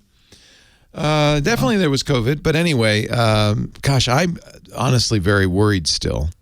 And I don't want to get long COVID. And, I have, like you, Johnny, I don't know how you've avoided it, but so have I. I guess by not traveling. We've just been cautious. Yeah. Well, we've been traveling, and a little bit. We travel smart. So, and travel when in we go country. to the airports, we avoid people. Yeah. We fly off peak time, so there's no long lines. And we wear a mask boarding the plane. And, I've been using miles to fly up front where there's a lot less people. And I book it way in advance, so it's actually cheaper than flying coach. And there's ways around it. Also having we talk about clear TSA pre-check, Nexus for coming to Canada, global entry for going back to the U.S. You know what the All these best different way things is? help cut the lines. Go to a national park. We have some. Not the summer, though. Not in the summer. No? Is it crazy? No, it's going to be ridiculous. Because everybody's going to again. have that They're idea. all thinking, yeah, let's go to a national Yeah, park. and I wrote an article called like Inflation Vacation because everything's so expensive these days that, and all these problems with the airports. I mean, it's not just happening in the U.S. People think it's just in the U.S. It's not. I mean, the gas lines prices are up everywhere. Inflation's everywhere. Yeah. Yeah. And also the staffing issues is everywhere. All the airlines, all the airport workers around the world where they're having these long lines. So you really got to fly off peak to avoid it. Selfishly, I've got a great blog post idea for you. I want to hear it. How to save money traveling to places people don't want to go. Sometimes people need to visit family. Go somewhere no one wants to go because there won't be crowds. But it costs so much to get a ticket from here to Missouri is what I'm saying, because nobody wants to go there. So they're not it is planning expensive to for, fly. Yeah, to fly There's no to competition. Missouri. Yeah. So use alternate save airports. money. Alternate airports. What does that mean? Or look at low fare carriers. So alternate airports. Let's say you're going to Miami. Instead of flying to Miami, look at Fort Lauderdale. It's 26 miles away, and that airport's usually much cheaper. If you're flying to New York instead of flying to JFK or LaGuardia, you can look at Islip in Long Island, or you can look at White Plains is actually usually more expensive. But there's different airports all around the country. Chicago, instead of flying to O'Hare, look at Midway, or you can even fly to Milwaukee and just rent a car. And people do that. And in LA, I mean, or San Francisco, instead of going to San Francisco, use Oakland. The weather's better. You usually have a better chance of not being delayed, and it's usually cheaper out of Oakland or San Jose. Although San Jose can be more expensive. It all depends on the route. But also look at new airlines when new routes like low fare carriers, and there's a lot starting right now. Breeze Airways, look at Breeze Airways, look at Avelo. And when they start a new route, actually this past week, Norse Atlantic, they're flying old WOW Airlines, which is Iceland.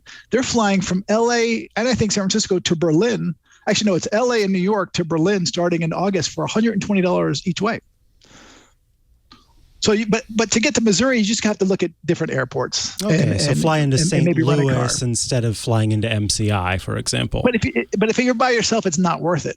But if you're with a family or four, then renting a car and then driving, it could save you a lot of money. And here in Toronto, it's expensive to fly here. And a lot of people, what they were doing, they're flying to Buffalo. It's an hour and a half away. They were avoiding these testing requirements. And even the hockey players were doing that. Huh. The hockey players were doing that because they didn't want to have to take the test and, test positive, and then they couldn't play.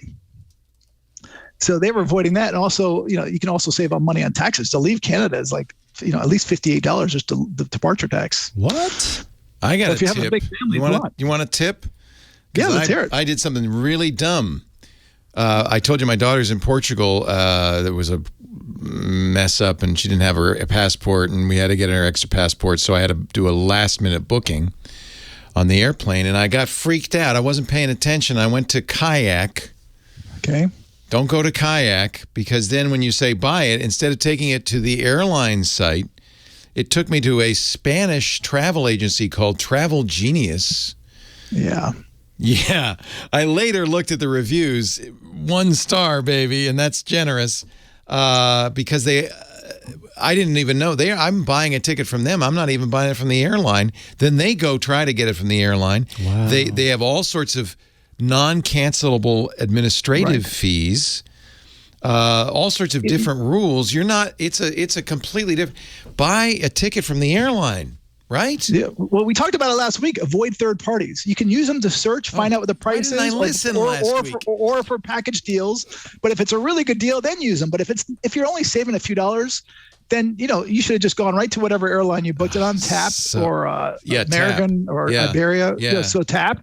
And then see what they charge. That way, if there's problems, you don't have to go. They're going because TAP's going to say you have to go to the Spanish agency. Yeah. And then the Spanish agency is going to say you have to go to TAP. They're just going to put you on a wild goose chase. So you always book direct unless you're saving huge money or you're getting a package deal, or use a travel advisor or agent who will really be there for you and knows what to do, and and can get you upgrades and things like that. Yeah.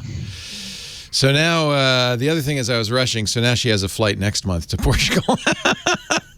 but while we're talking about Portugal and stuff, by the way, everyone check their passports. If you're traveling internationally this summer, Look at your passport. My friend texted me yesterday, said, I need to get my passport renewed in 10 days. I said, try this service. They said they can't do it. Yeah. All these places are having staffing issues right now. Even if you're going to spend $500 to get it expedited. Yeah. Yeah. So check your passport. Lord above. And you need to have 6 months validity on a lot of these, for a lot of countries. So let's say you're going to Italy tomorrow, but your passport expires in 2 months from now. They're not going to let you in, even though you're going for a week. So I'm not going to a national park. I'm not going overseas. I'm going to go to a local park. I'm going to spread a blanket. Go to Alaska. I'm going to bring a book. Although Alaska's having problems too. Don't tell me. I don't want to hear staffing. JohnnyJet.com if you want to read more. Great website, great newsletter. They're free. And, of course, follow them on Twitter and Instagram. Thank you, Mr. Stormcrow. Leo Laporte, the tech guy. What's going on in Alaska now? Well, I had my buddy Scott McMurrin, who's Alaska's travel expert, write a guest post yesterday for me because his newsletter, he was saying, listen, in Alaska, there's a saying, we have 2 seasons here, 9 months of winter and 3 months of construction. And, but, you know, a lot of the cruise lines have had to cancel some of their side tours, or not. I don't think Holland America is one of them. No. But Princess definitely, they can't find the staff to work. Yeah. And restaurants also, a lot of restaurants, they just can't find servers or cooks. So he's just saying, pack your patience. Also, some airlines have canceled. But listen, I actually got a release from Holland America yesterday, because that's who you're on, right? Yeah. Yeah, they're saying we're open for they're business. operating. Yeah. Yeah, and they have a worry-free promise to allow flexible cancellations for cruises booked by September and departing through December. I don't want anybody to cancel our trip. Okay. No, of course not. And I was actually going to email and say, hey, I'm ready to go. I think it's going to be wonderful. I mean, Alaska is such. You've been to Alaska before, correct? Yeah. I've done this cruise. This cruise on Holland America before, a different boat, but the same cruise. Okay. But at least we have each other to entertain each other, so that'll be fun. It'll be that I'm looking forward to. Listen, cruises right now are a great value. Because a lot of them had limits how many passengers they could have, and they opened them up. Right. So now you can go cruising for like $120 for a 3-day cruise. Yeah. And you can find places for $100 a night. But this is to see Alaska by cruise ship, I heard is just amazing. I haven't done it that way, but I heard it's just. Well, you get to beautiful. sail, into the bays and see the glaciers and all that stuff. It's going to be fun. I'm looking forward to it. And see the whales. It's going to be amazing. Yeah, I'm looking forward to it. I need a vacation badly. I'm just so nervous about Ms. Rona. I don't know what to do. Just be smart and have all your get-togethers outside. Yeah. We just came from Rhode Island, New York, Connecticut, where it's been surging. My sister just got it, but it's because she was indoors without a mask on. Yeah, my mom's and meeting people. Very nervous. I said, we're going to test before we come visit you. We will sit outside. We will wear masks. Promise you, the last thing I want to do is kill my mom. So we will be extra careful. My dad's got it 3 times. So I know. Yeah, and he's still there. She's fully vaccinated and boosted. So, but still, she's 88, and you never know, right? That's the problem. You just don't know. You don't know. Just don't know. Yeah. But, yeah. Hey. All right. When are you leaving? Are you leaving next week? No, in a month. Oh, okay. Good. July 16th. Okay. Oh, Providence. Yes, Providence. We're leaving June 27th. And how are you getting there? Are you flying nonstop on Breeze? Because they fly from San Francisco nonstop now. No, we're flying to Logan on JetBlue. I didn't know about Breeze. Oh, I should have looked at Breeze. I'm pretty sure they fly from San Francisco to JetBlue to Providence, to TJ Hooker Airport. Yeah. TJ Green, right? Oh, okay. Or TG Green. I think it's TG Green. TG Green, not TJ. I haven't been there. I haven't been to that airport in a while. But. Yeah, it's a small airport. Breeze Airways. Yeah, and that's great. And that's actually a great alternate airport for Boston, by the way. Yeah. But that's why I'm going to Boston, because I don't, Because you fly nonstop. Yeah, and it's JetBlue, and I like JetBlue, and we'll just we'll get rent a car and drive down to Cranston. We need a car anyway, so Definitely. It won't be. It's only an hour. Again, I said check out that Weekapaug Inn or Ocean House. Oh yeah, we're going to stay down in the Biltmore. Yeah, they don't go to Providence. It doesn't look. Wait a minute here. TJ Green. Oh, maybe they do, but not from SFO. That's what it is. So I can only get to Providence from L.A. So Breeze is owned by the former founder of JetBlue. Yeah. All right. Got to run. All right, buddy. Take care. Thank you, sir. Bye. Saturday. Hello, everybody. Leo Laporte, the tech guy. Micah Sargent, the tech guy. We're taking your calls. 8888. Ask Leo. If I'm the tech guy, could you be the tech guy? Oh, that or works. a tech guy? Yeah, something. I don't know. We'll figure it out. 8888. Ask Leo. Toll free from anywhere in the U.S. or Canada. Dan is on the line from Fresno. Hello, Dan. Hey, Leo. Hey, Micah. Hello. Good to see you. Welcome. I have a couple of questions about some weirdness on my iPhone. Uh-oh. This is iPhone Weirdness Day. Yeah, I know. I have an iPhone 12, and I'm running the latest update. But if I hit the mute switch, my phone still rings about half volume. I don't know why it's doing that. Mike and I both reached for our phones and hit the mute switch. Silent mode. So what does silent mode do? Silent mode is meant to make your phone not play ringtones, but it can still play sounds like if you're playing music or listening to videos. Everything else gets vibrations, except in the case where you say, I don't even want it to vibrate when I have silent mode turned on. So they have Do Not Disturb. Mm-hmm. I love it. The iPhone, I think that was the last phone. BlackBerries used to have this, but most phones now no longer have a physical mechanical switch to silence the phone. And I think that's a very nice feature so that the phone doesn't bug you when you're at meetings or when you're at dinner. I just love that I can flip that switch and know I'm not going to get a ring. But you're getting a ring? I don't get it, Jamie. I'm getting a ring. It's like I said, it's about half the volume of normal. And then, like I said, I have a couple other things. I don't know if they're really related or not. Yeah. Sometimes I'll have contacts that'll send me a text message, and they'll say that they see in there that I have Do Not Disturb turned on, but I don't. I won't see their message when they send it, but they'll call me and they say, "Hey, I sent you a text, but your phone was in Do Not Disturb," and I was like, "No, it's not. It's not." And I'll check it, and it isn't. Yeah, that's actually an ongoing problem that I've heard a lot about. The message in iMessages says your person has notifications silenced, right? It'll say, it'll even go as far as to say which version of Do Not Disturb you have turned on, if it's sleep, if it's focus. This is a new problem that's been introduced since Apple introduced a thing called Focus in the last version of iOS.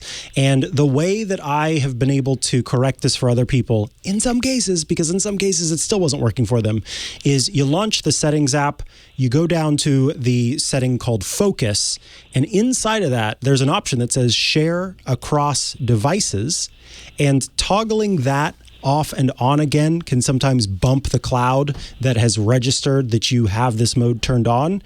And then there's more that you need to do, which there's an option called Focus Status. And this, when it is turned on, will share your focus status, meaning which version of Do Not Disturb you have turned on across devices, and in that case, will tell other people about it. So again, toggling that off and on again will sometimes bump this, because basically in the cloud somewhere, it has registered that you're in Do Not Disturb mode and thinks that you're still there. So this will just kind of say, hey, I'm not in Do Not Disturb mode anymore. Now, Jamie, don't. I'm not saying anything that you're. Is it? Are you sure it's the music, or is it just the buzz, the vibration? Because you can leave vibrate on silent. You can leave that on when you turn that switch. And by the way, the ringtone's playing. It's definitely your ringtone, huh? Because you can with vibrations. You can have patterns that actually would sound like the song. It wouldn't sound like the song, but they'd be the rhythm of the song. But you're saying you're hearing music. Yeah. No, the song's actually playing. I have a song with saxophone playing. And you hear the sax. The sax. Oh, that's weird. Yeah. And then the third thing that's going on is that my phone is auto-answering calls. Oh, that's not good. Yeah, I know. There is a setting for that, but I take it you've checked and made sure that that's off. Checked that, and it's happened once before this latest version. That could be very embarrassing. iOS. Yeah. And 2 or 3 times since then. I will never understand why they have that setting. That should never even be a... Yeah. It shouldn't be a setting. I guess maybe there's some people with varying abilities and so forth that it might not be easy to answer the phone, so they just want it to go through. But no, I can't. I can think of so many embarrassing situations where somebody calls you and you do not want that phone to be answered, but it's answered automatically. That's terrible. So I think it doesn't seem to matter either if I have like my Bluetooth earbuds in. It's happened then and when it's just sitting there. When the music's coming out, it's coming out of the phone. You put your ear to the speaker on the phone and you're sure it's coming out of the phone. Mm-hmm. Yeah, well, you got some music from a ringtone, right? It's not just that's what he music. said. Yeah, I would go in sound, go into your settings, sounds and haptics, and make sure that I would turn off vibrate on silent, and make sure that it's not going to do a vibration when it's silent, just in case for some reason. That's triggering it. Yeah. Good point. Yeah. I was thinking that.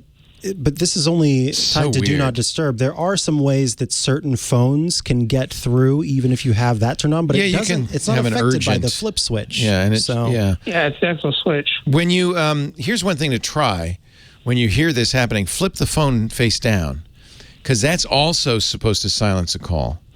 And if it doesn't, there is something weird about your phone. It probably is worth. And the good news is this isn't such a big deal on an iPhone, resetting it to factory settings, because you got everything backed up to iCloud. Make sure your backup is current and all that stuff. It's pretty simple to get it back to where it was. But sometimes I honestly think that the only solution is, what my wife does frequently is reboot the phone, like full off, slide the switch off, let it sit, and then turn it on. That fixes a surprisingly large number of issues she has with networking and things. But if that doesn't do it, then I would say time to factory settings, erase the whole darn thing, and you're going to have to restore it. But don't restore it too quickly to see if something you're installing is making this happen. Right? So don't immediately reinstall everything. I wouldn't anyway. So if you go in general at the very bottom, it says transfer or reset phone. You want to... Actually, you could start with erase all contents and settings, but no, there's no point in doing that. Reset. That's going to rewrite your firmware. It's going to erase everything. It's going to take it back to the way it was when it came from the factory.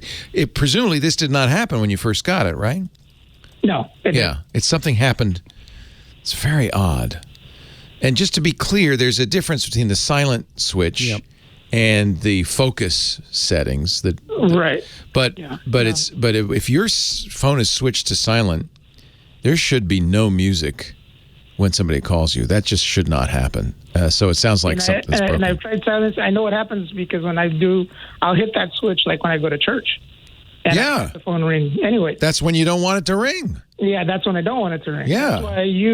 That's why I make sure and use that switch rather than just do not disturb. Right. So that's why I love that they keep the switch. Everybody else says, well, you should do it in software. No, that switch is great. No. Except it's not working for you, which is not so great. And when you flip the switch, do you feel that little vibration when you turn it on? That kind of there's even times when I'll do it more than once just to make sure that it's that it's actually clicking. Yeah, it should pop up a thing that says silent mode on. Mm-hmm. Huh. This is bizarre. I think it is just a... Increasingly, I'm thinking, and they're making a lot of these phones now, hundreds of millions every year. I'm increasingly thinking there's some quality issues. My wife has the worst problems with her iPhone, and this is not the first call even today, where iPhones are acting irresponsibly. So I think there's some software issues. Try resetting it. Hey, let us know. Would you call us back and tell us if that worked, Dan? Because that's a very odd issue that should not be happening. I can't even imagine how that could be happening. Somebody is saying, Scooter X in our chat room, check to make sure that if it's only certain contacts, you want to make sure that they're not set for emergency bypass on. So you can, as Micah was saying, you can have some people can get through. If it's only those contacts, maybe that's what's going on. Leo Laporte, Micah Sargent, your tech guys. More calls after this.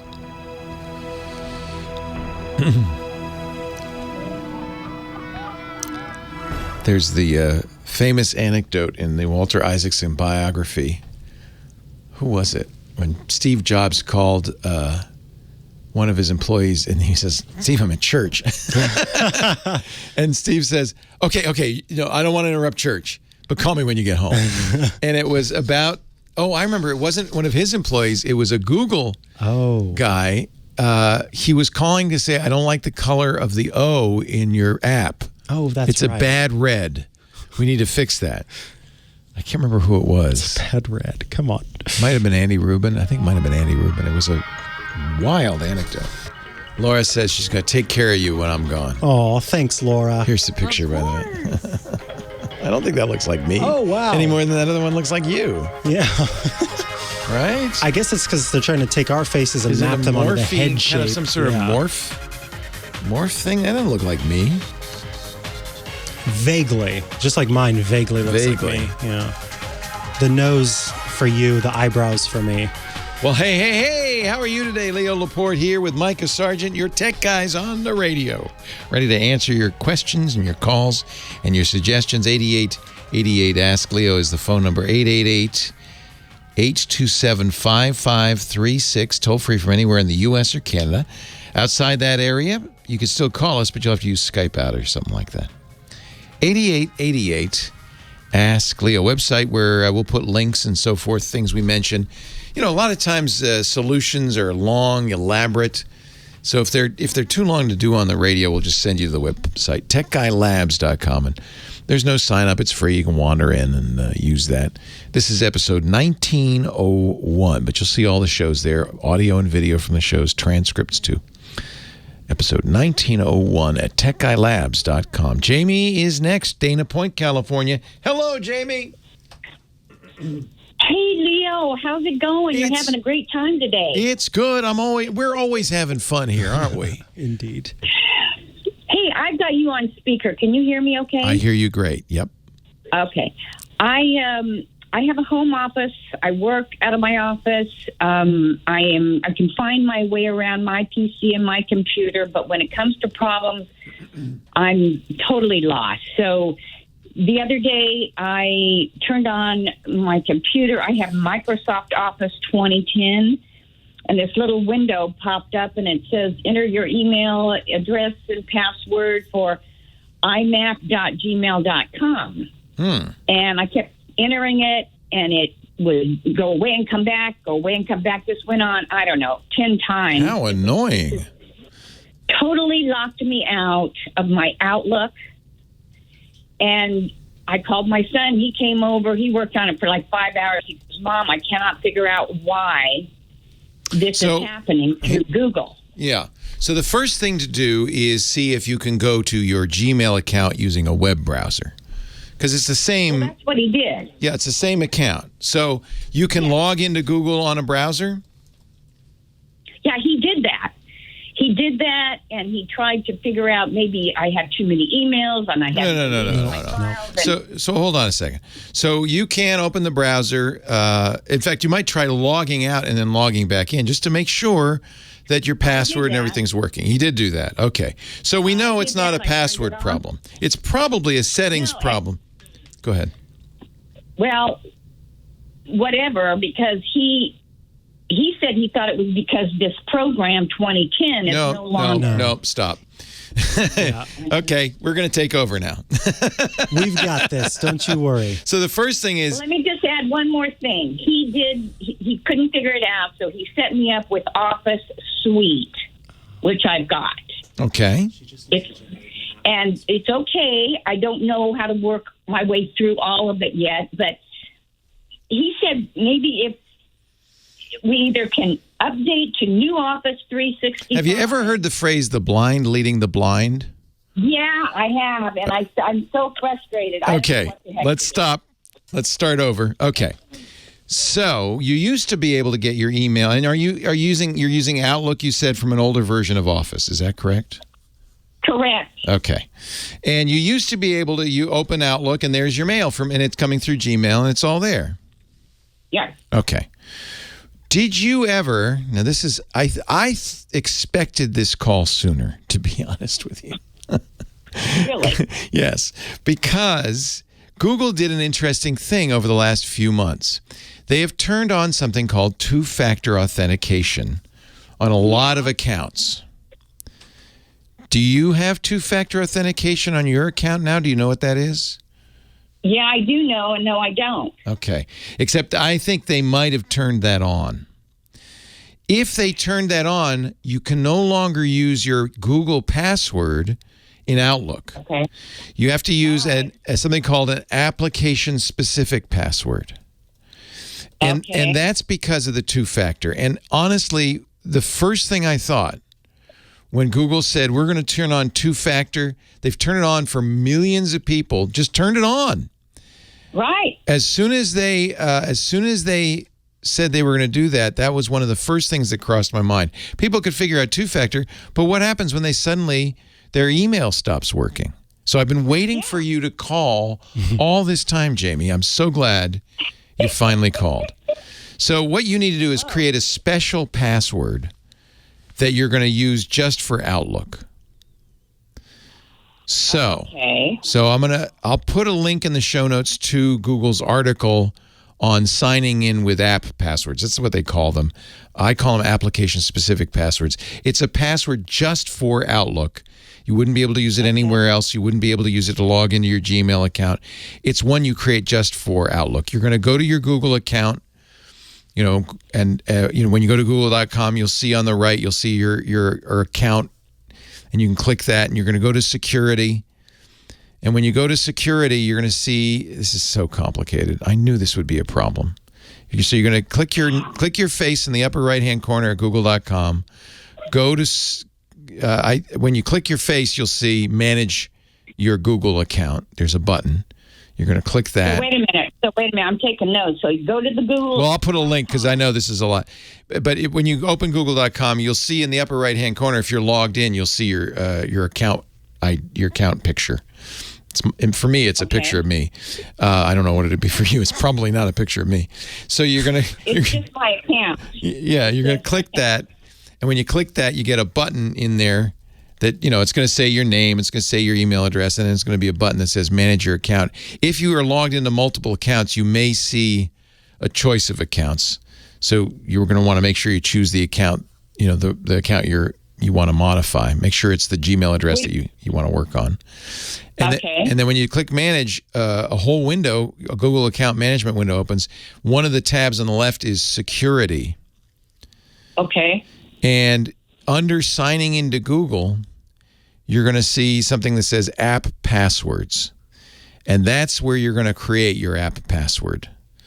It will ask you to log in again, and it'll say, okay, what is this password for? You can say, whatever you want, Outlook on my PC or whatever you would know what that is. Because you can revoke these later if for some reason you want to give that away or something. You can revoke it so it doesn't work anymore. So you're going to create a password, which is going to be, usually it's 16 letters. And you're going to take that password, separated by dashes, but you don't have to type the dashes. You're going to take that password and you're going to paste it in the password field on Outlook where you set up your Outlook account. You know that? No, I don't. My son's going to do this. Your son will do this. Okay. You can also tell him, Google the phrase sign in with app passwords, and he'll find this Google page. It'll describe it. But he's going to make, it's going to make a special password that's, kind of like your Google password, but it's special just for Outlook. You're going to paste that in, and after that, everything will work again. So go to Google and what? I mean, he has to, in order to find all these... tell him to search for sign in with app passwords. The key is app passwords here. Sign in to... I'm just saying for him to search on Google for the phrase... sign in with app passwords, and the first result will be a Google page. Password. Yeah, that'll just help. That's the how-to. Now, so this is an interesting thing that somebody in our chat room is throwing in, a little monkey wrench. Which Outlook are you using? Which version of Office are you using? 2010. So your son might have been right.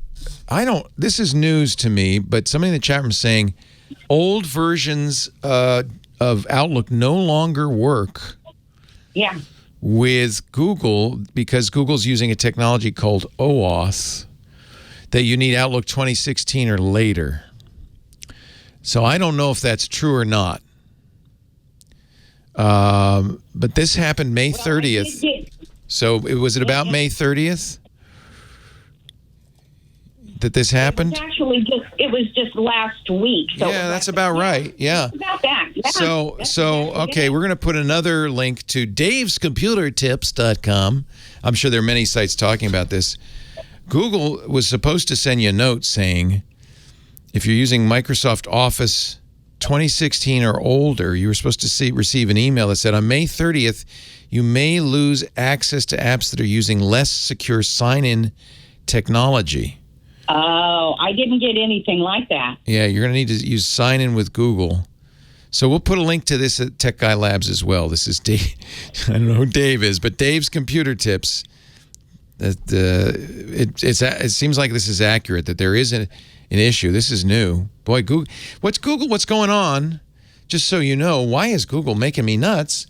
Because they're trying to lock everything down better. However, this is inexplicably confusing to normal people. Would have been to me too. You know, you sent me an email once and I missed it. Oh, well, thanks, Google. The only thing I got from Google about a month ago was saying you're almost out of storage space. Well, that's not related, but that does happen if you've been storing photos and Gmail and all sorts of stuff. The free account doesn't give you a whole lot of. No way. Yeah, well, the free mail adds up. The free account doesn't give you a whole lot of space. Delete to empty your trash, that kind of thing, to make some space in your. That's pretty much what he did for 5 hours here in my office. Oh Lord. Lord. So you're saying if he goes to Google, sign in without. Just first, he should look up Google app passwords.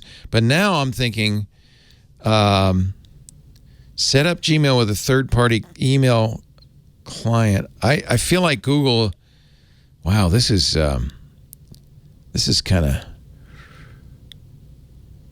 You need to use at least Outlook 2016 or later, because Google has established a new way of logging in that doesn't use app passwords. It uses OAuth.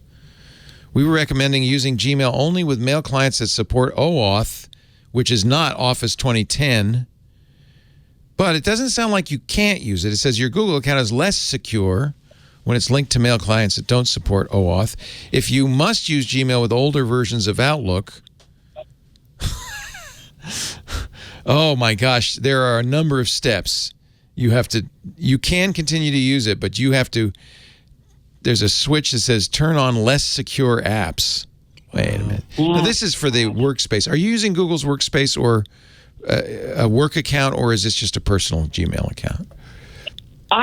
It's a personal Gmail account, but I use it for my business. Yeah, my home. But you don't pay for Google's workspaces. No. God, I don't know what to do. I mean, I don't blame you. Into Outlook now. Outlook, if I try to press Outlook, it says in the little icon below, it says Outlook is closing. Yeah. I don't even know that I think app passwords are still going to be your solution. There's another chatter in our chat room. Our chatters are saying, yeah, this is real.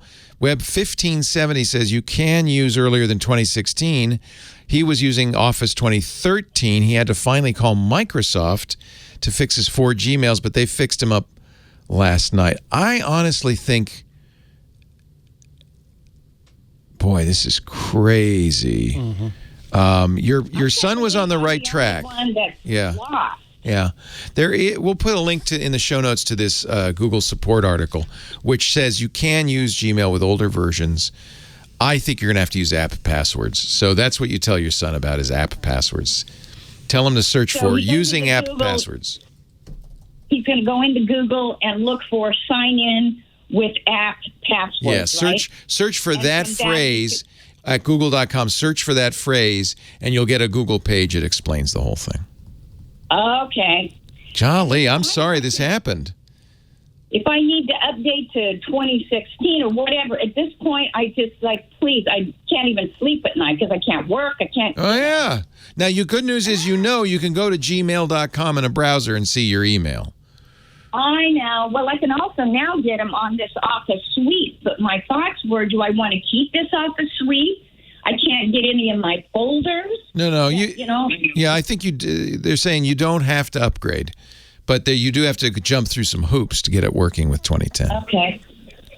All right. Well, good. I'm glad I'm not the only one. And apparently not. Yeah. He just said, Mom, I can't figure this out. I saw this. I tell you, when Google announced they were going to do this, I knew I was going to be getting calls on the radio show because I knew this would be very confusing to normal people. And well, I'm a normal person. Yes. And I'm the one who did it. You shouldn't have to be anything less than a normal person. Or more. I don't know. My God. Is that more or less? I don't know. Hey, I'm sorry this happened. It turns out I shouldn't have. It's not the blind leading the blind. Your son was on the right track. He just needed one more piece of information. All right. Well, this should help him. This yes. should help guide him to where once he hears the clue, app-specific passwords, that should solve the thing for him. He should go, oh, yeah, of course. I should have thought of that. Thank you, Jamie. It is actually more complicated than all that. You have to turn on two-factor. There's lots to do. We'll put links at techguylabs.com. What a mess. Yeah, that's too much for an average person to do. Well, honestly, Google wants you to use Gmail. Yeah. They don't want you to use a third party because they can't do the ad thing. They want you to use gmail.com. So they don't care that it doesn't work. They couch it in it being about security, but it's actually... Well, it is, I guess, but there's a secret silver lining to that cloud. Leo Laporte, the tech guy, with Micah Sargent, tech guy too. Did I tell you what happened with our QuickBooks? Yeah. I heard a little bit about it. I was terrified. So we use, for the business, QuickBooks Online. My wife is our CEO. She's been a CFO for years. She's a trained accountant. She knows what she's doing. Gets an email from a listener who also happens to be an accountant at a big Beverly Hills accounting firm. Mm-hmm. Says, I don't know why, but for some reason, I can log into your QuickBooks account. What? She says, I'm a fan, so I just thought I'd let you know. Someone who's not ever worked for us. No. So Lisa looks, they're not on there. She calls QuickBooks. They say, well, yeah, you must have given them access. No, I don't even know these people. Long story short, I tweeted about it because I said, this seems like a security problem if somebody you don't know and never gave access to your account has access to your online bookkeeping. Yeah. It's not clear how much access she had. QuickBooks seems to have been she had full access, and then QuickBooks has modified things and their story is changing. But I think there's a security issue because it wasn't just her. Apparently a number of people were added in the middle of the night in February, a couple of months ago. Wait, so this has been multiple months? No, it just happened February 21st, like at 11 p.m. our time. Uh-huh. A bunch of people got added with access to her account. Some of them we know, some of them we don't know. So it was very odd. It was not, only Lisa has access, only Lisa could do it. Unless she was sleepwalking, I guess possible, but I think highly unlikely, especially since she doesn't know this other person. Right. It's like she wouldn't know how to add them.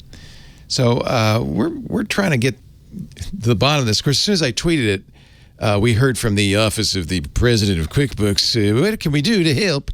So it just shows you the power still, which always baffles me, of tweeting something. Mm-hmm. But this is unresolved, and there is some weirdness going on. It's very strange. Anyway, we're going to take a break. Dick Debartolo, Mad Magazine's maddest writer, coming up. More of your calls, too, with the Tech Guys.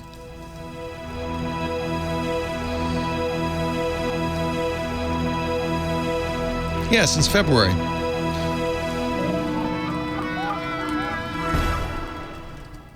It was crazy. That's just, I can't imagine hearing that. I mean, yeah. There's two possibilities. There's a bug in their software, or the fact this all happened in the middle of the night, which is, by the way, the beginning of the day in India. I'm thinking they might have a rogue customer service rep or a rogue employee that did it. I don't know. I don't know. I just it's very, very odd, and we're very fortunate that the person who found it knew who we were and was able to reach out and said, I have a feeling this was not something you intended. So, yeah, QuickBooks will have an internal audit trail. The question is if they're going to be forthright. So far, I feel like they have not been forthright. That's not great. Are you sure? Okay, good. That's the right one. Oh, my God. Can I tell you how awful that was to spray my mouth? I can't imagine. With hand sanitizer, even though it's lemon and coconut flavored? Flavored or scented? I don't know. I knew immediately it was wrong. It's not flavored. You're right. That's a very important distinction. Yes. In fact, it did not taste like lemon and coconut. I'm not surprised. No, it tasted like alcohol. I did not swallow. I spat it out as quickly as I could, but I... Wait, does he have Does he have what I had? Does who have what? So just saw on the Justin Echo Bieber thing, his face is partially paralyzed. Yeah. Did he have Bell's palsy like I did? No, it wasn't Bell's palsy. It was a much, much rarer thing. Oh. And related often to shingles or chickenpox as a youth, a viral infection. But there's been some speculation because both he and his wife's had 20 mini strokes. So in a short period of time, over her. Yeah, both after they both had COVID. So there's some speculation, and we know that COVID has a impact on your vascular system, and there's it's just anyway. Ramsay Hunt syndrome. Oh my Lord. Yeah, I mean I don't know. If it's COVID. It could just be chickenpox. It's extremely rare. It's extremely rare, but I do think that we're learning more and more about the long range damage of COVID on your vascular system and your brain. And some people, we know people who haven't gotten their taste 100% back for years. We have a friend who's been 2 years without taste and smell. That's horrible. That is horrible. Yeah, I guess Ramsay Hunt syndrome lasts a lot longer too. Yeah, Bell's palsy is much more common, and you got better, right? Yeah, it damages the same nerve, but it's something that your body can repair easier. Oh, so my nerve was repaired over time, but with Ramsay Hunt, it does not repair the nerve as easily. I just do not want to get this. No, I don't. Especially to hear that you could have that happen. And you're less likely to fully recover.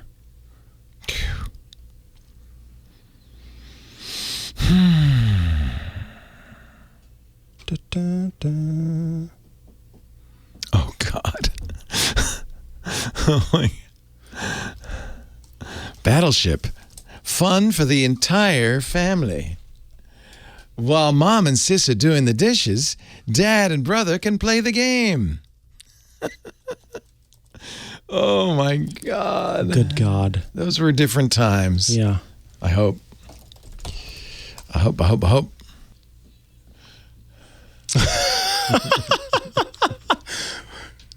What did they do to the cat to make it do that? Cats are just strange. That's all there is to it. Leah Laporte, the tech guy, Micah Sargent, tech guy 2. It's tech guy time on the radio. 8888 Ask Leo, about 10 minutes away from Dick Debartolo, maddest writer, and some crazy gizmo or gadget. Does your niece still like the foamulator? She has so much fun with that. Oh, yes. Boy. I hope we get something like that because it's summertime. It is. Yeah. In the summertime when the weather is fine. Gregory on the line, Cardiff by the Sea. Welcome. Hello, Leo. This is Greg LaFave, one of your former Tech TV colleagues. Hi, Greg. How are you? You can tell by the voice, can't you? Yes. Well, Leo, it's a delight to listen to you on the weekend. We have a dilemma. One of our company's iPhones has turned up, not turning up. It's missing. The particular user keeps location off to avoid trackers, and the last setting was on silent, so we're stuck. Oh, you are stuck. We think we know where it is. Apple themselves have demurred, as has AT&T. Yeah, because both of them do know where it is. That's the irony of it. They both can see where it is, obviously. AT&T, not very granularly, but they can see what cell tower it's connected to, give you an idea of the range. Apple probably knows better than that, I would think. I don't know specifically what capabilities they have. But, Find My is just Apple's version of letting you know what they know.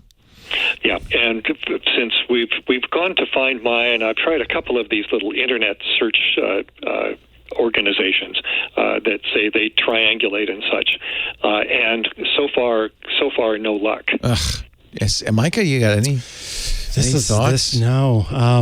I honestly, without having Find My turned on or, being able to ping the phone in some way, I don't know of any way to be able to track down this phone unless you can do some sort of SIM card tracking, which it sounds like the company is not keen on letting you do.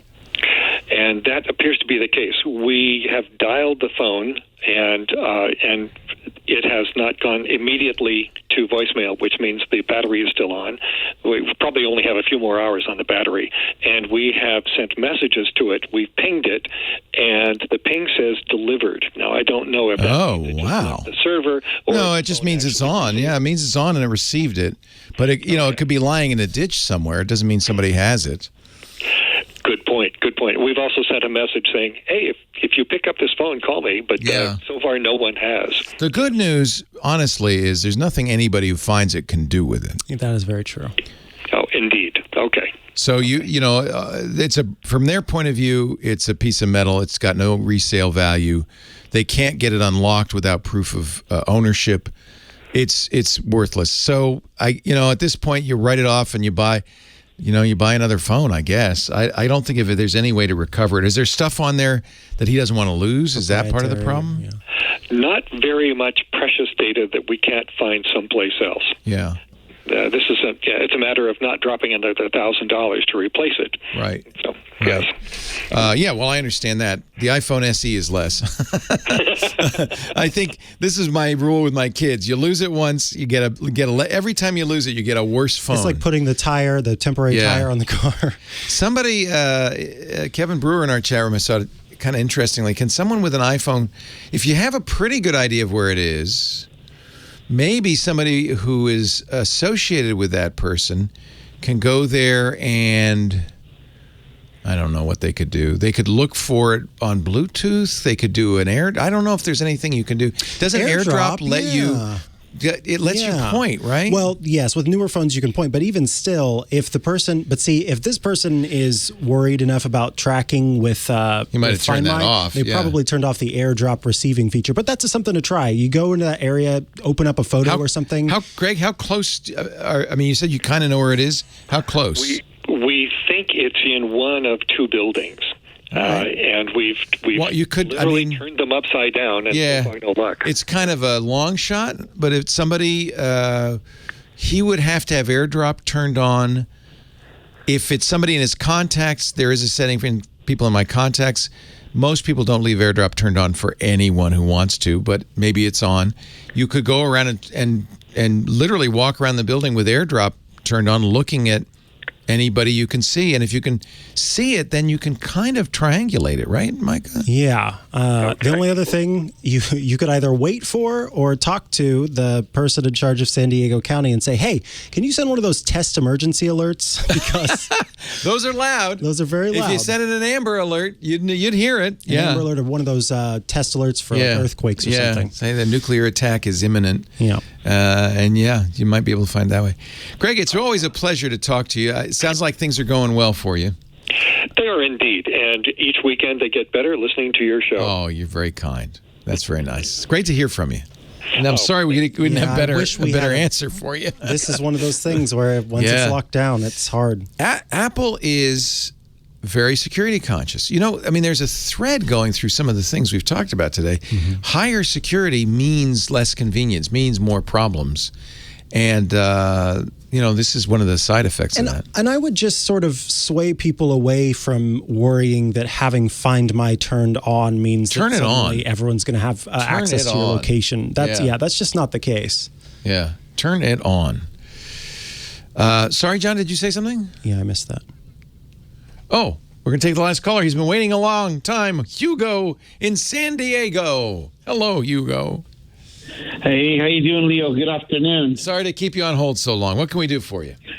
Hey, I was enjoying the show. I love listening to you guys, so Thank it's no you. problem. Thank you. So here's my dilemma that I'm facing right now. So I have two places I work with. I work at my home office and I work at my office. My home office has a couple files that I need to be able to access remotely, back and forth. But everything, instead of not just like, for example, I have a file that comes out. I'm working at the office. I want to go ahead and save it onto my home office. I can't find a program that will allow me to just like, let's say I say, hey, I'm going to go ahead and say this file here in my home office is going to be able to be shareable online for me only. No, you can't. In my home office. You don't want to do that because that would open a security hole into your home office. What you wanted, this is where the cloud is your friend. So you've probably heard of services like iCloud, Dropbox, OneDrive. All of them offer free accounts with a small amount of storage. Are you on a Mac or a PC? So I'm using PC, Windows 11. I actually have Google. Google Drive also, yeah, or OneDrive. You do get a certain amount of OneDrive with Windows. And what you'll want, the nice thing about Windows with OneDrive is you can say this folder is a OneDrive folder. I keep it locally, but I also keep it synchronized to OneDrive, and you can do that on both computers. So the minute you get home, OneDrive will have copied it from your work computer to your home computer, and vice versa. Okay, and how about if I want to pull files from the particular folder, my home office? Can I do it through OneDrive? Yeah, make it a OneDrive synced folder. So it's a little tricky. You got to be, you got to kind of think it through. OneDrive will, by default, synchronize your My Documents folder. But if you go into OneDrive, you'll see you can say, I want to pick this folder to synchronize. My suggestion is not to synchronize the whole folder, but store the documents that you want to do that with in a central folder, ideally the OneDrive folder, so it's very clear this is OneDrive. And remember, not to delete it, because you delete it from OneDrive, you're going to delete it from everywhere, right? So there's always that risk. But if you just synchronize them, make it a special, best way to do it is make it a special OneDrive folder, although you can name individual folders. And then they will just automatically sync to OneDrive. The cloud is kind of the middleman, the intermediate storage, and that's the best way to do it. Okay. Because I was thinking about like creating an FTP or a server at home, and then you don't want to run a server out of your house. There's all sorts of security issues. It's also extremely complicated. Just let the pros handle it. Okay. All right. Well, thank you, Hugo. Appreciate you guys. Dick Debartolo coming up.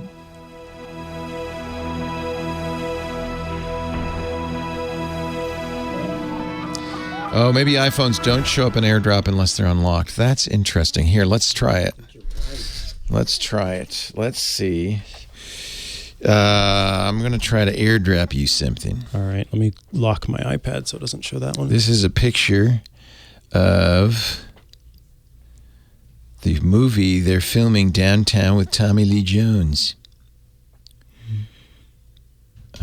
No, I don't want to download it. I want to share it. Oh, boy, that's confusing. The download button looks just like the upside-down share button. Okay, I want to AirDrop. I see Micah Sargent waiting. So it does see you. And even though you're locked. Oh, maybe it's seeing your Mac. Yeah. Oh. Well, lock your Mac, man. Okay, I will lock my Done. Mac. Let's do it again. You're right. It didn't see your phone. All right, I'm locking my Mac. Everything's locked. Everything's locked? Still sees you. Oh, declined. Oh. Huh. Wait, but it still saw me. It saw you, but it just said declined. It just immediately declined. But at least it could see me, so... Well, maybe it's because it was on before. Oh, that could be. No, it's... Waiting, decline. It was immediately declined, but who cares? Yeah, We're not really trying to send a file, although that means this wouldn't work. Right. Because that will only work if you accept. Yeah, I think that's just he's lost. That phone's a lost cause. Yep. It's too bad. Yes, I think the film is named The Finds Kind. I think so.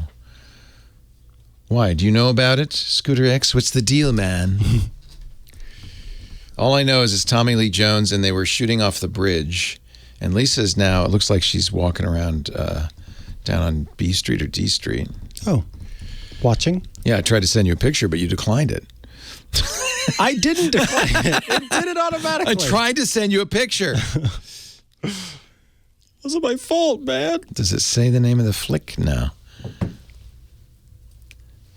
But you could see they're making a movie somewhere. Let's zoom in. Zoom into the flick. Huh. They're making a movie in beautiful downtown Petaluma. It's a crime thriller starring Tommy Lee Jones, Ben Foster, Toby Wallace, and Gina Ortega.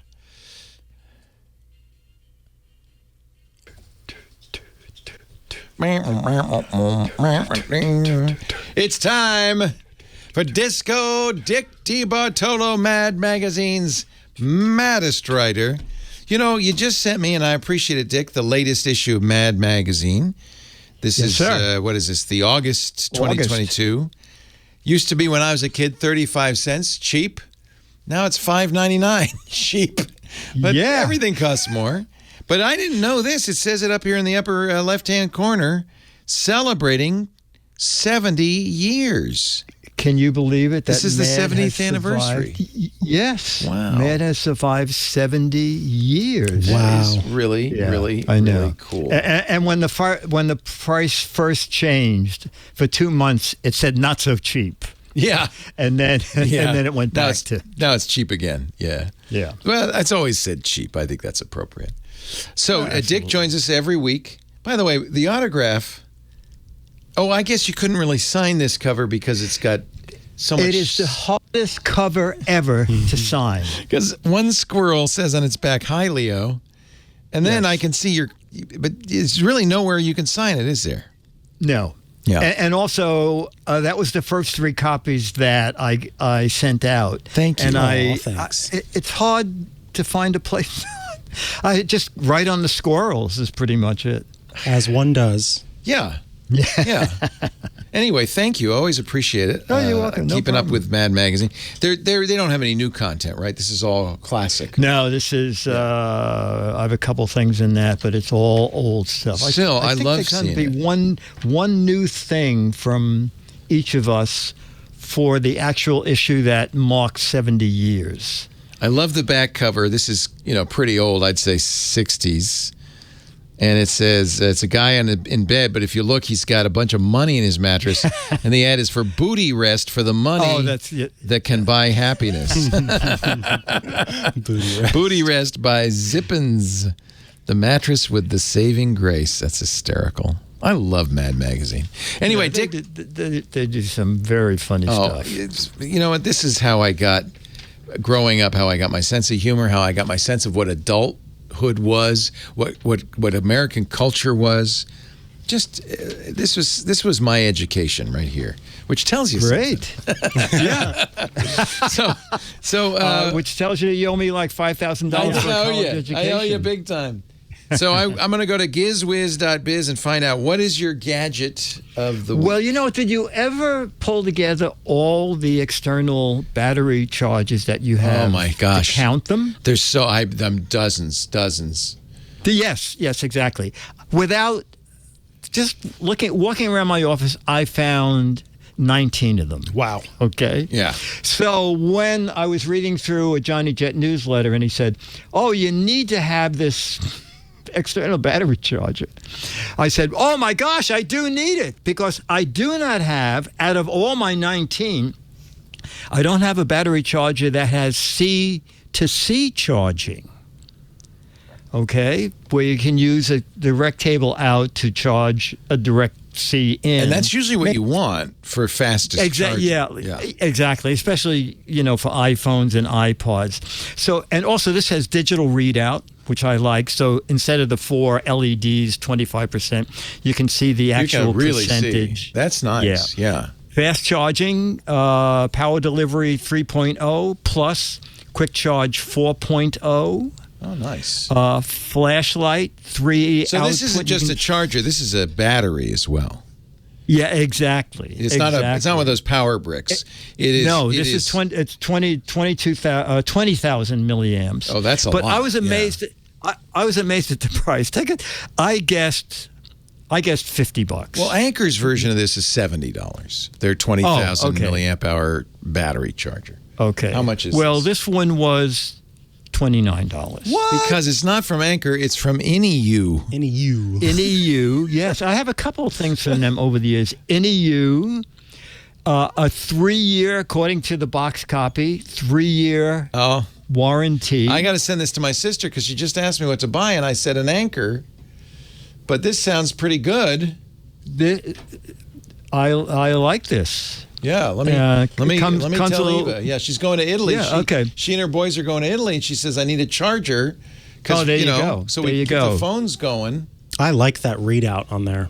Yeah, the readout's great. Yeah. The readout's great, and it comes with a little mesh bag that I also like. The flashlight works great, and nice to have a flashlight too. Yeah, no, absolutely, and it's not that big. No, actually, it looks good. It comes in black and white. It looks good on you. For some reason, if you want white, it's $35. How heavy is it? It is 12.7 ounces. Okay, so it's a little heavier. It's almost a pound. Yeah, that's pretty heavy. And you said it's $5 more. You can get it in white, which is hysterical. In white, exactly. Yeah. It's probably for people who wanted to match something Apple. They'll figure, let's throw $5 well, they'll on pay it. more, of course. It's funny because Apple charged $100 extra for a black laptop. But that's you remember that for a paint job. Yeah. Oh my gosh. Yeah. No. So there you go. INIU. Now, really, you don't have to remember anything except gizwiz.biz. That's Dick's website, gizwiz.biz. If you go there and click the button that says the GizWiz visits the tech guy, you will then see, a link to all of this. There's a video. Dick has more information about it. So do that. While you're there, though, really browse around. There's all sorts of stuff, not just the stuff he mentions on the radio show, but you bring stuff every month to World News Now on ABC. You could see. I do. You could see all the gizmos that Dick has for sale, including GizWiz Garb, Edge, Mad Collectibles, and many people don't know this, but Dick was a writer for the Match Game for most of its run, and he's got some great Match Game memorabilia too. But I would be remiss if I didn't tell you how you could win an autographed copy of Mad Magazine, just like I have. Issue, yes. This very issue. Click the "What the heck is it" button. It's a chance to identify a close-up of a blue gizmo or gadget. I know exactly what this is, by the way. I think I do too. But maybe I don't. Gosh, I'm going to second guess myself now. I'm going to say that 50 people so far are wrong. 50 people wrong. Wow. There's only 6 autographed for the collect. With the same answer. Yes, the one I was going to give. I was going to guess a Tic Tac dispenser, so I think I might be right. No, you're wrong. I'm kidding. That's all I was going to guess. Clearly not. Really? All right, because I used to have this in high school. I think. Now I think I do know what it is. Right? If it's not what I think it is. But then maybe Dick's. Oh man, he's thrown us a curve. You have till the end of the month, right? Yeah, absolutely. And there'll be 6 people who will win an autographed copy of Mad Magazine for the right answer, 12 for the wrong answer. If you obviously have more than 12 for the wrong answer, you'll have a drawing and award them to the 12 people in the drawing. This is a tough one, Dick. I thought I knew. Yeah. 50 people got it wrong? Wow. Yeah, with the same answer. I mean, we have more than 50. I don't want to say it out answers, loud because I think I'm 51.